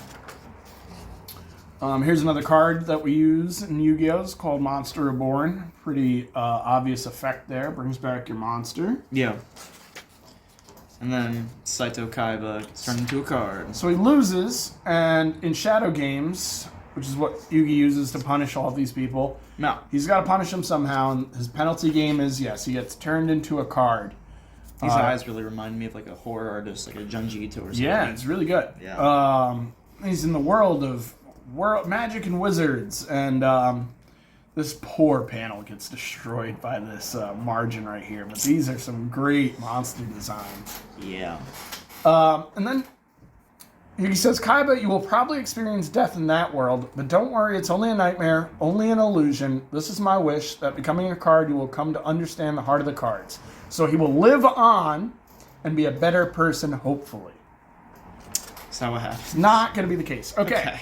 So there's a page over here. This goes over some of the what the real cards look like. And some of these cards actually got released in that Joey Pegasus deck that they were talking about earlier. One of those is Battle Ox. None of these cards were super powerful outside of this one. This card is still used today. Monster Reborn is just one of those cards that it has a very basic effect, and because of how basic it is, it's just effectively useful. Yeah. Megamorph is a fun card. It makes your monster stronger if your life points are lower. Okay. Skull Servant's bad. Mushroom Man's bad. And Mystic Elf had the biggest defense for a long time. For like a normal monster you could just summon and stuff. Right. So these were pretty cool cards at this point in the game. The game is now 20 years older than that, so it's evolved quite a bit from then. Yeah. Then we move back away from the dual monsters again. And even in this chapter, and just like the way the chapter is drawn and stuff, it does not seem as awesome. Yeah. Which is a seriously lacking side, but it goes back to that teenage sitcom kind of routine where it's almost like whimsical. We've got a lesson to learn in this chapter. Yes. And that's for sure. And we talk a lot about the theme of Yu-Gi-Oh! And like the Magic and Wizards game is really fun. This really drives home the theme after that. Yeah, it's friendship. Yeah. It's friendship. So Joey Jinochi is missing from school. They go to see where he's at his house, and his drunken father is home alone. So they continue searching, and they find him hanging out with some of the other school's kids. So they go to Domino, and then I don't remember what the other school is. It's in here somewhere. Yeah, it's like a famous group of bullies, I guess. They're trying to take over the town. They're just from once. It's a school versus school rivalry. Okay. There's this place they go to. It's called Jay's. Kind of reminded me of the Half Dead Cafe in YuYu Hakusho. Yeah. It's like just a place where they go as teenagers, and they can do whatever they want. And here's the entrance, which also looks like the Half Dead Cafe. Half Dead. But this is the interior. This is what I'm flipping through here for. Where is the server? Non-existent. Where are the adults? Non-existent. Where are the other patrons? Non-existent. How does this even work? Is this a business? They're smoking on the inside. This is the early 90s. I suppose that's fine, but I don't know. This is just a very strange kind of situation. Yeah. And it can't be that strange to Japanese because this is the second iteration of this we saw. Half Dead Cafe was the same thing. It was just a bunch of teenagers hanging out in a cafe. They're getting ready to rape a girl. Nobody was around to stop her. Yeah. I think I think both places were abandoned, so maybe like... So maybe they're abandoned businesses, I suppose. Yeah, I feel like there was a recession around this time in Japan, and maybe just a bunch of delinquent kids took up residence in abandoned businesses. I don't know. I suppose I'm making a heavy assumption here. It would be a pretty easy place to drink and smoke and rape, I suppose. So yeah. There's that. You got a pretty good point there. Wanted to compliment this guy, Takahashi's readability in this comic. Yeah, it's really strong. It's like almost uncommentable because of how fast you can work through these panels by just reading the words. Mm-hmm. This was solid. Yeah. Like if we were talking about weird body, twists and stuff, this makes a lot of sense. Mm-hmm. He's even still keeping his his standing pose as he's being lifted into the air by Joey's Jinochi's fist. Yeah. Oh man, here's some fan art. Okay. Yeah, I didn't really take anything from this page other than it was fun. Yep. Nice inclusion. We're continuing the story here. Here's a little rumble and flash, a little I think weather related foreshadowing for what's about to go down. Joey starts to get a turn of heart. These guys from the other school are basically picking on him now even. And so he starts beating up those guys, which causes a problem with the dude who leads the squad.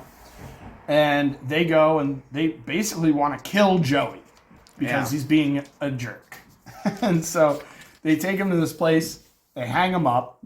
They're going to torture him, I believe. They're going to tase him with like some 200,000 volt taser or something. And of course, Yugi shows up and is like, "We're gonna play a game." The Millennial Puzzle teleports him there. No, he's there. Well, maybe you're right. Where is he? He's running. He's in the water. No, tell me where he is. And then he teleports. No, he doesn't. He's in the entrance. He walks in. What's this? I don't know. But, same question then, what's this flash in the beginning there? Just lightning. The lightning. They're going to use the same exact on him. Oh, it's a slightly different version of Flash. You got a point. All right, maybe somehow it does that. And this is some really good setting. This looks like something out of Watchmen. I studied Gary Frank. Yeah, it's same difference, honestly. Fair enough. Yeah, Chris could be right. So who knows? Oh, he shows up. The only reason I cited that is just the Millennial Puzzle has powers. It has beyond some level, just allowing Yugi to play games. It's mostly just it contains Yugi's alternate personality. Okay. I don't know that it actually does anything else over the course of the series. Oh. But what is this here for, right? Why is this here? So it doesn't matter. He shows up. I thought this was foreshadowing because I'm not a Yu-Gi-Oh person. I thought this puzzle has powers and that plays into the Yu-Gi-Oh game as we go forward. No, it's really just a casing for his alternate personality. All right. So Yugi shows up, he gets bullied a little bit, and then he says, let's play a game. I challenge you to a game. Of course, everybody in Japan's always down to play games for some reason. And so he gets on this tire, and he tricks them all basically into electrocuting each other. Yeah. Yugi kills some kids. Yes, basically, in an effort to save Joey. Yep. And, wow, this is really strong. Yeah. Horrific, even. I like this. That's just the rain, but is that like his blood dripping him? It could be. Is he like cracking? He could Whatever be. it is, that's a cool effect. It's all in all of them. No, it's electricity. Right. Yeah, they saved Joey. That's about it. The second chapter was pretty simple. Yeah. But it was good. They were both good chapters. I'm really excited for them to gear up into dual monsters. It might actually become a little less interesting to you guys, though, because then it's just going to be us talking about the different monsters. Yeah. There isn't a whole lot to chew up once they start playing the game. And as opposed to here, there's a lot of different kind of panels and stuff like that. It becomes a lot of monsters real soon. One Piece. One Piece, or Nep-Ek. Yep. Alternatively. We got two characters. We got some strength profiles. Yeah. Why not? Nakama means group. Yep. A gang. Yeah, this is cute. We got some weird creature things. Yeah. And, this is the guy who always does chapter covers. We're going to start seeing him use these chapter colors to tell stories with the side characters, and I really like when he does that. That is cool. I can appreciate this. There's a lot of open space in this chapter. Yeah. Because they're at sea, so... They're sailing to really nowhere. Neither of them have good sense of direction. This bothered the heck out of me. I'm starving, first panel. Yeah. I'm starving, last panel. Could have skipped all of this nonsense. This is ridiculous. Yeah, but I love this sight gag. Yeah, no, I'm not saying that, it's unfunctional. I'm just saying, this was their solve. Yeah. Grab this bird, which turns out to be huge. There's potentially fish all around them. Yes. And they're like, nah, I'm gonna go grab this bird. You know what? I don't think it's a good idea. Oh, well, Luffy can't swim. That's like a part of being a devil fruit user. Right. The sea hates you or something. They actually never explain it. Right. But you drown immediately. You can't swim. You physically don't have the capability. Zoro, it's not a good idea to go overboard for food. Even if you're fishing. They don't have a net or anything. Whatever. I don't know. Whatever. It's a cartoon. Or a manga, more accurately. Doesn't need to be that serious. The bird obviously flies away, because, how else are we going to progress this plot? And then Zoro has to now go after the dude. Coincidentally, in the middle of the ocean, in the middle of nowhere, there happens to be some pirates. Yeah. Because the whole place is filled with these goddamn people. And, yeah, so they jump aboard Zoro's thing, and Zoro tells them what it is, and they listen to Zoro, because Zoro is scary, and they tell him all about their little flashback with this character that I forgot the name of, Nami. And how she took over their little pirate ship and stole their stuff and kicked them off. Yep. And, yeah. It's a lot of fun art. Yeah. Black borders on flashbacks again. It was classic. We start getting some more filled in, less open panels and stuff, which makes sense when you hit land. Yeah, I really dig this pirate ship design. We got all these sails. There's a little circus tent built in, these elephant guns. A lot of fun cartooning. I'm going to flip back to here, actually. She gets on the ship. Yeah. She's trying to trick them. Everything looks nice. Clear skies, sunny day. Clear skies, sunny day. Storm out of nowhere. Yes. Wrecks the ship. She looks like she's putting a fist through the ship. She knew the storm was coming, or she wouldn't have gone and done all this to steal the ship. Uh-huh. Does she have water powers? Weather powers? She's a very, very good navigator. She can, like... She has, like, a third sense for these things about, Because that's what it seemed like. There was something else going on here. This is incredible. Yeah. She's, like... Unlike Luffy and Zoro, who are relatively inexperienced pirates, she is very experienced. And not only as a navigator, but has like a sixth sense. I said third sense earlier. For like when storms are coming, she has like she can like sense changes in like cold fronts and stuff. She's like almost a super powered navigator. Which is Oda's way of making this character both involved in the story, you know, relatively important. She has some degree of power. Yeah. Okay. Moving on. Yeah. So she's stealing from these pirates. So I made a note here. It says anti-pirate, pirate Nakama. Who's Nakama? I don't know. Why did I write this down? I think... Well, we said Nakama's just crew. Are you just referring to how she's the anti-pirate pirate gang. Yeah. Yes. Yeah, none of them are actually pirates, it seems like. It seems like these people are more pirates than Luffy, Zoro, and this person is. Yeah. They are an established crew. So they're and Zoro doesn't even like pirates. Luffy's barely a pirate. She just seems like a navigator, so... The anti-pirate pirate gang. They're, like, fighting nothing but pirates on top of that. Yeah. I'd imagine that's how the series continues. Depends. They fight the Marines, too. Taking down a bunch of pirates over and over. Some of the Marines. Yep. Luffy gets involved in this battle, Yeah. and in the process kind of saves her from having to trick these guys, which works to her advantage. Really protective of his hat. Yeah, We haven't which really stressed that very often. But makes me note that even the continuity in this manga is cartoonish. Okay. Like, it's silly what you realize brings you through each of these panels and stuff. And even sillier is how they progress the plot line. Like, Luffy's just like showing up places hoping for the best. It's pretty accurate. Here we got a clown dude who, like, without this nose, I thought looked exactly like Zoro. With those, like, those head edges. Yeah. More so here without that stuff being there. Right. Yeah, but he's some clown pirate man, which is cool. Doing the same thing with Velveeta, cutting a silhouette before we slowly unveil more. And he's got force powers. Got the clown force. He is a devil fruit user like Luffy, so he has some degree of power. We'll see what it is as the chapters go on. Fair enough. But at this moment, it's force powers. Yes. They're trying to make him intimidating.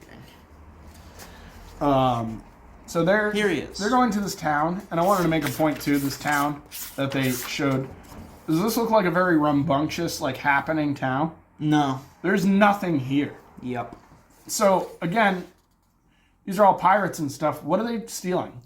They're not stealing anything. Someone insulted Buggy, so he's a very, I don't know. Just like Velveeta and the Jaw guy. Vain character. Every time somebody insults them, they have to go and kill everyone. That's pretty Look fair. How terrible this page was, like, put on. This is cut off. This is cut off. They should have shifted this over a half inch. Yeah. I like this posture. Yeah. Well, if we could see the rest of it, that'd be nice. Yeah. So they establish themselves in this town, and Luffy's talking to Nami, and Nami explains what's going on with this pirate guy, clown guy. Yeah. Luffy doesn't seem to be even taken aback by it for a moment. She wants to use him as a bodyguard until she finds out he's a pirate. But I mean, it seems like they're still pretty happy to make a deal regardless. I don't know that you were a pirate. Yeah. More like Nami's going to use him as leverage. She's trying to get into Buggy's crew to steal more of their stuff. She loves tangerines. Yes. Sure, that'll pop back up eventually. Uh-huh. She always carries rope. Yeah, that doesn't pop back up. I don't actually know why they mentioned that. I think Oda's trying to find a gimmick for this character, understanding this is going to become a shonen, and knowing that this will have to be a character in combat at some point. So just trying to find something for this character to do, a gimmick for her. How does this rope work on a dude who's made of rubber? Ties up his arms or something. I don't know. Even the continuity is cartoonish, you know? That's tough for me to swallow. I think he can stretch his neck. I think I've seen his head, like, fly, you know? Yeah. Anyway, he falls for it, or lets her do this, maybe even. Yeah, I think that's fair. He gets thrown on the ground over here, and we get a cool little panel. This is the first panel where it's like, oh, this dude is definitely not Zoro. Because he has a Joker grin. Yes, yeah, now his face is huge comparatively. Yeah. Also, he has the skull and crossbones on his face. Yeah, but I thought, honestly, when I first saw it up, I thought there was a time skip. Oh, okay. And I thought, because we don't see Zoro until the end of this issue again. Yeah. And I was like, oh, he was trying to blend in with the other pirates he picked up, and he's going to this town to try and act like this. But that would have been a whole different story. Yeah. This is pretty cool. They don't do this often. Just one character pose in a panel. I like this break. And then you do it kind of again for Zoro over here. Yeah. And this is where we live. This is a joke, too. He can just slip right on out of there. Yeah. This is one heck of a cartoonish manga, man. Uh-huh. This is one crazy cartooning manga. You got any leaving notes here? To be honest, this is not a manga I would suggest any normal person pick up. I think you'd really have to be pretty submerged in the culture that is manga to appreciate something like this. But I have to be wrong, because there are so many people that like One Piece that are not submerged in the culture of manga. And also, I think it's a pretty consistent thing to tell people that you're going to be in for an 100-chapter grind, more or less, to get to the Grand Line, and that's when stuff sort of picks up. Because, I think the comparison between Naruto and One Piece is one that's often made, and I think the major difference between the two is that Naruto starts off strong and gets weaker as it goes along, and One Piece only gets better. But it's a long ride, so I would always recommend Naruto first, because the first season of Naruto gets engaging. You really have to slog through these character introductions. And you're speaking from a point of experience. You've read both, right? Yeah, I'm having fun because I'm coming back to this. I've mentioned this before, I think, because this is Oda's favorite character. He brings this character back all the time, more or less as a joke, a character who fails upwards. So I'm having a great time seeing this character again, seeing him when he's still scary and in his element. Scary, I'll put in quotes. He's an intimidating villain right now. We don't know what's going on with him. He has some degree of, like you said, force powers, something mystical about him. This character's a joke. This character will always be a joke, but Oda loves him. So I'm just happy to see this beginning again. It's not actually great manga. This particular chapter sets up a lot of mystery, though, right? We don't know what's up with his powers. We don't know what's up with her powers either. We could be under the impression that she controls the weather. Yep. Because just as easily, that's what they showed with him. And we don't know what's up with Zoro either, because we haven't seen him since the beginning of the chapter. Yeah. So this next chapter has a lot to undo, which is cool for story writing purposes. Continuing on. Shaman King. We have Shaman King. I didn't have a lot of notes for this, but it was solid from what I remember. I think they did this a real injustice putting this last. I bet the people just skipped right over this thing. Yeah, I always have a hard time with the last manga. Coming up with notes, I don't want to say burnt out, but I'm at the end. Unless this is something really catching my attention, I always have the least notes. It's like 200 and something pages of comics. Yeah. It's no simple read. What is a shaman? This just goes into and explains the backgrounds of shaman's history in Japan. The notes that I really took from here is Itako is a kind of shaman, but it translates to blind woman. Yeah. So there are blind women of a specific region of Japan that were known to be mystic. Then there's another kind called the Yuta, who are supposed to be the more friendly, kind magician shaman type that are there to help your dead relatives pass on, sense good things about people. They're in tune with their senses. So I'm sure there's even more examples of shamans in Japanese culture and history through time. Yeah. And they're even going as far as to put a Native American-looking girl over here. Yeah. Which is, they've had their own shamans. In fact, the word shaman probably even comes from Native American. This was a fun panel break. Yeah, I hate Manta so much, but in the same way that I'm supposed to hate a heel in wrestling, I think I'm supposed to hate Manta. I think he's supposed to be the juxtaposition to Yo, where like, I like Yo, he's a cool dude, he's on the right path. Manta's just really annoying. Yeah. But he's supposed to be, so it works. And they did a couple good jokes with this character. There's a panel later on that made me laugh out loud. I thought it was so, like, his expression was really funny. Yeah, I mean, my first note is the cartooning in the manga is a really good mix in this comic book. Yeah. And I know that I say that kind of thing a lot, but this is maybe like it's like a stronger One Piece almost. The blend is really strong. This is, look at this obnoxious sizing compared to the dude in front of him. Yeah. But it works. And all these dudes, these shamans, are also giants compared to the people that are actually still alive. This must be what Japanese people think boxers look like, because there's a scene in One Piece where Luffy dresses up just like this. Yeah, maybe. There's a game called, you ever hear of a game called Royal Rumble? No. Royal Rumble is a game that has a dude, its mascot is a guy that looks just like this. So this might have just been what people thought of boxing in general for a long time. In like Japan, no matter where you are. Big, tall dude with an afro to beat the hell out of you, Yeah. I thought that this was simple but solid. Yeah. There's this guy. He's a bully, but he's only a bully because he's not fighting anymore. He's not getting that out as much as he was. So Yo goes about his business and tries to find his old master. Yeah. He merges with the boxer guy, who's got this really cool looking little flame, spirit flame, the Gushi Kenji spirit flame mode. What I liked about that is that it looks exactly like his face from these other panels that we've seen him in, which have not been many. Most of his comic has been spent on this guy. Yeah. But, you get his face over here. And then when the dude is training in the gym, which I have thus already skipped, you see him once, twice. So, you get an idea of what the guy looks like, and then he shows up like that. So, this is pretty consistent. Yeah. Facial recognition is good. Then if you weren't sure then, you'll definitely be sure now. Some really strong pose. Yeah. And some really good action.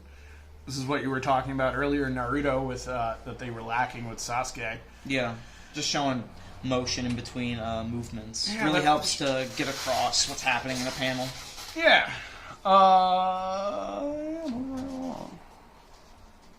Shio gives him a good beat up for a little while.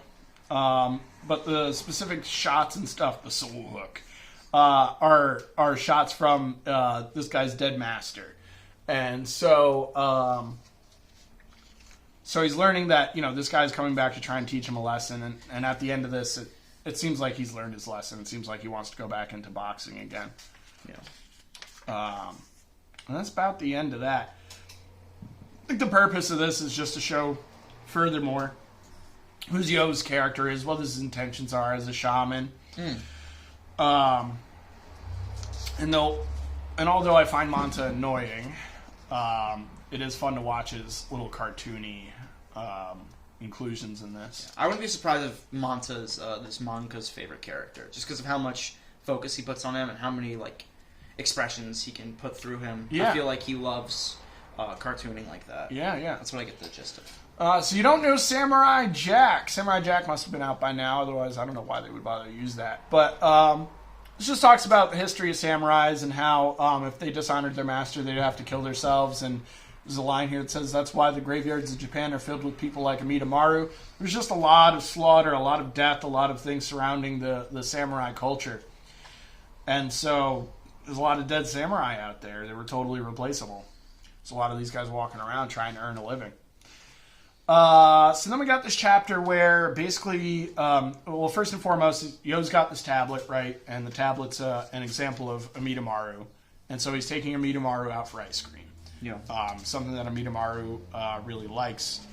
In the process of taking him out for ice cream, I'm going to appreciate this editor's note down here, too, that sleep paralysis is believed to be caused by ghosts. That's kind of relative to YuYu Hakusho now that I think about it, right? Yeah. As Yusuke is kind of in a sleep paralysis state.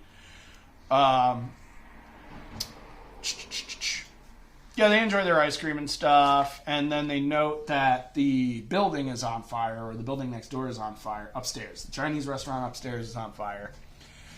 And really, complimenting the art, it might be fairly simple, but it's very solid. There's a really good mix of cartooning and manga going on here. Very, very shonen style. The panels are really well rendered. That they show you exactly what the mangaka is trying to get across here. It's a perfect comparison where Yo is trying to think out the situation when Manta's losing his stuff. Yeah, and look at this panel. There's a lot of good humor in the process here. Here. So Yo and Amidamaru bond together, and after Amidamaru goes and finds out that there's kids on the roof, and they go to save those kids. Yo dumps a thing of water on him. I really like this motion over here. Yeah. It goes to this and this. Good readability. This water's not going to help him much in reality, though. I think it's a grease fire, too. Yeah, it's not. This is going to evaporate off him in seconds. Yeah. So he goes. He saves the kids out of this burning building. Midamaru fuses with him to help protect him as he, as Manta gets, as Yo gets into danger, Midamaru fuses with him. Yeah. So he can help him defend against rubble, get up to the roof without touching the floor or whatever. Yeah, I like this little cook. Yeah. These little cooks losing their mind. And then again, Manta being also losing his mind. Yeah. I think his mind is gone there. That's positively true. Gio does it. He nails it. He saves these kids through no easy effort, for sure. Moving right along here. We find out that, I don't know why this foot's in the air. Yeah, gave me a real One Piece vibe. Looks like Luffy throwing a kick. There's this cool little panel scene, this truck in the town and stuff, but what we really get is the shaman who's alone in this panel.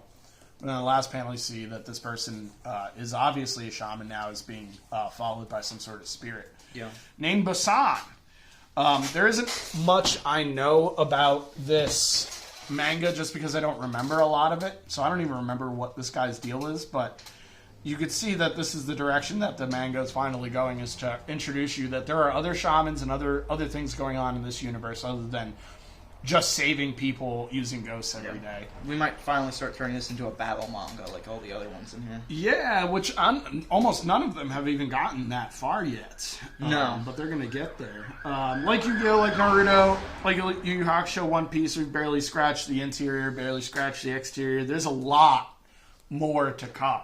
This is not really a good example of what this manga really is even. Maybe this panel is, but this story isn't necessarily. There are lessons to be learned, but there are a lot harder lessons later, I suppose. All right, that's the end of the manga portion, which opens up to the end of the Jump.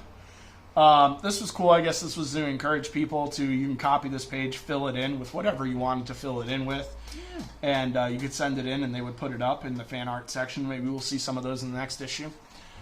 Wanted to make a note that they would send you a Shonen Jump pen. Oh. A free, complete a survey. Oh, you'd have to complete the survey, and then maybe you'd get the pen.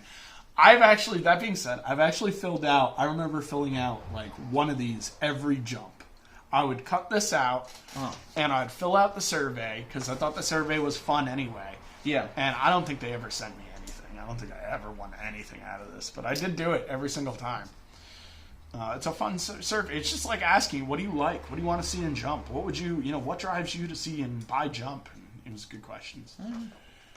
This ad is super important to me because this was the Boo Saga, the 2003 release, summer 2003 release of the Dragon Ball Z collectible card game. And I've brought some cards to show off to the fans. So this card game was based on something called Masteries. You have to use your Masteries to dictate what style you were going to play. So I have two Masteries here that both released in the Boo Saga. One was the Namekian style, one was red. And then so once you picked your Mastery, that would dictate what you could build your deck out of. So if you pick Namekian, you have to use Namekian style cards, like Namekian Knowledge Drill, also from the Boo Saga. Or if you picked Orange, you'd have to use things like Orange Energy Catch, also from the Boo Saga. And then the other portion of this game that was really important was picking a character. And I picked out some pretty awesome characters over here I think you'll all appreciate. We'll start this off with Majin Buu, who got released in this set. And he comes with his buddy Hercule, of course, who got a number 3 personality in this set. And you needed at least 1, 2, and 3 to actually use these personalities. Okay. So this was probably the first time that you could use Hercule. And they even published a B, who only got a number 1, which meant that you can use him as like a supporter card instead of a main personality. We even got a Majin Babidi out of here, who had a number 4. So you could use Majin Babidi as a whole personality. So this was a really exciting time in the card game because we got a bunch of like first printed stuff. I think we had some Hercules before, but I don't know if we had all 3 personalities. Right. Majin Buu got its first printing in the Buu Saga. And there was a bunch of other like fun cards, like Kid Trunks got his own card. 2 different cards, in fact. There was this like edit to the game that Buu actually became a rogue personality after this set because Buu becomes a rogue after this season or this portion of Dragon Ball Z. That's something that Score did really well is they tried to keep the card game in parallels to the anime that was releasing. So this is rewarding for people that were playing at the time. You could play Majin Buu as a good guy. And there are cards that are restricted to villains only or good guys only. Also advertising GT. There is totally a GT advertisement on the back of here. Yeah. And then there was also some more Dragon Balls. These were the alternate Dende Dragon Balls that did their own thing in the card game. So there was just a bunch of cool stuff that released out of this set. I was not playing it at the time. I would jump onto this game about a year after it died, unfortunately. But I bought a lot of the cards, and I got a lot out of this set. It was a lot of fun. That Namekian Master I showed you was one of the best. Oh, cool. And if we didn't plug GT enough already, let's plug Don't GT. page splash where we say very little. Lots of GT. So much GT, we're not going to spend any time on it. Yeah. I had for years and years of my life, I confused this series with the Hack Slash series. Oh. The Tim Seeley Hack Slash, because Hack Slash. Yeah. But this is .hack. This is not Hack Slash. It's not called hack sign? It's .hack/sign. Oh. Very confusing. I don't even know the differences between these series. I apologize to Tim Seeley. I do like that guy a lot. He puts out some this good is a work. Tim Seeley book? No, it's not. Oh. That's I the thought that's point. what you were saying. Okay. No, Hack Slash is a Tim Seeley book. What is this, Hack. a video game? Hack is not. No, it's a DVD component. Oh. I think it's also got a video game component. But I thought that Hack Slash also had a video game component, but I think it's just .hack, and I'm confusing the two. These are 2 really confusing things to me. I don't even want to continue talking about this. Yu-Gi-Oh! Worldwide Edition, on the other hand, these were some of the best Yu-Gi-Oh! Games, the Game Boy Advance games. Yep. So they were just the game, copy and pasted into the video game. So if you didn't have any friends to play Yu-Gi-Oh! With, you didn't need it. You can get yourself a Game Boy Advance, you can play all the Yu-Gi-Oh! You wanted. Sweet. It really was. It was a lot of fun. Did you play the trading card game for GBC? The Pokemon trading card game for Game Boy Color? Yeah, that one was okay. It was only okay because they didn't bother to do the kind of stuff that Yu-Gi-Oh! Did, where like here's like a cut scene, here's like different deck animations, a lot of card animations. The Pokemon game was really basic, really basic. It was like numbers and letters and a few images and stuff like that. The Dragon Ball Z card game had a Game Boy Advance version too, but it was very similar to that Pokemon game. It was very basic, very stripped down, really low number of cards. The other thing it was. The other thing that was cool about this is with every one of these video games, there'd be Yu-Gi-Oh! Cards as promotional material to use within actual Yu-Gi-Oh! That's cool. All these saw American releases. I did not read this. No, I don't care about this game. I'm not a Final Fantasy fan, never have been. I am a StarCraft fan, though, to some extent, so these are cool. They were doing, like, action figures for that thing. It was like a computer video game, basically. So I don't know that they even need video game action figures, but they made them. They're out there. Cool little ad. KB Toys. Toys R Us, when that was still a thing. Here's another video game that I think I did skim this, but I just don't know what this is. Yeah. What'd you get? Nothing? No. All right, moving along. This is a fun ad. Yeah. Shinobi Smackdown. If it's not this game, a version of this game does reach to America. Yeah, I know that Ninja Storm games come over, but that's a little later. And this really just, if you look at these, it looks like just a prior version of those Ninja Store games. Yeah, no, all Naruto games are like the same. So, did you know Yu Yu Hakusho had a PS2 game? A fighting PS2 game? I feel like I did, but I don't know what it would... I haven't played it. I'm sure it'll show up in Shonen Jump eventually. But yeah. I think that'll be cool. Here's the Duelist League ad that was awesome because you get to go to KB Toys or Toys R Us or Hastings is a book place. And they would have like a really, basically free to play. You come show up, no tournament, just challenge other people. The more people you challenge, the more rewards you got. They'd stamp your little book with like little Yu-Gi-Oh stamps. You've got enough stamps, they'd give you a promo card. It was just a lot of fun for all ages. Got people into the game. I don't know why people ever do these shots with like young girls. Like this is clearly a butt shot. This is clearly a 9-year-old. If that. Yeah. If 9. The rest of these are okay. This is really weird Zoro. And that Luffy is also fan art. Oh yeah, I had not noticed. That's clever though, at least the usage. Yeah. Dragon Ball Z. Someone's not paying attention. That's for sure. And then we get to the end. Love this. That's a great big Egyptian influence on Yu-Gi-Oh! Huge Egyptian influence. And then we got the lineup for next month. 352 pages. This is going to be even bigger. Woo! And we got the end with Yo reading a little Sandland illustration. A little manga online promotion. Duelist Rose, another PlayStation 2 game for Yu-Gi-Oh! With the Magnet Warriors for promo. And that's the end of May 2003 issue of American Shonen Jump. This is usually the point where I would break out next issue of Shonen Jump, but I have lost that copy. So here you guys can look at a copy of 2 months from now, the July 2003 issue of Shonen Jump, which we will cover in 2 months. Yep. The next issue has Yusuke Urameshi on the cover, and he's looking all strengthened and red and stuff. So you guys will see that in about a month or so. We want to thank you for watching. Thanks for checking out the weekly Wednesday Warrior stuff, for checking out the Shonen Jump stuff, for sport and battle card games and comics. You got anything to end on here, Chris? Nope. Keep an eye out for our next videos. Like, subscribe, and follow. Thank you. Take care. Have a good one.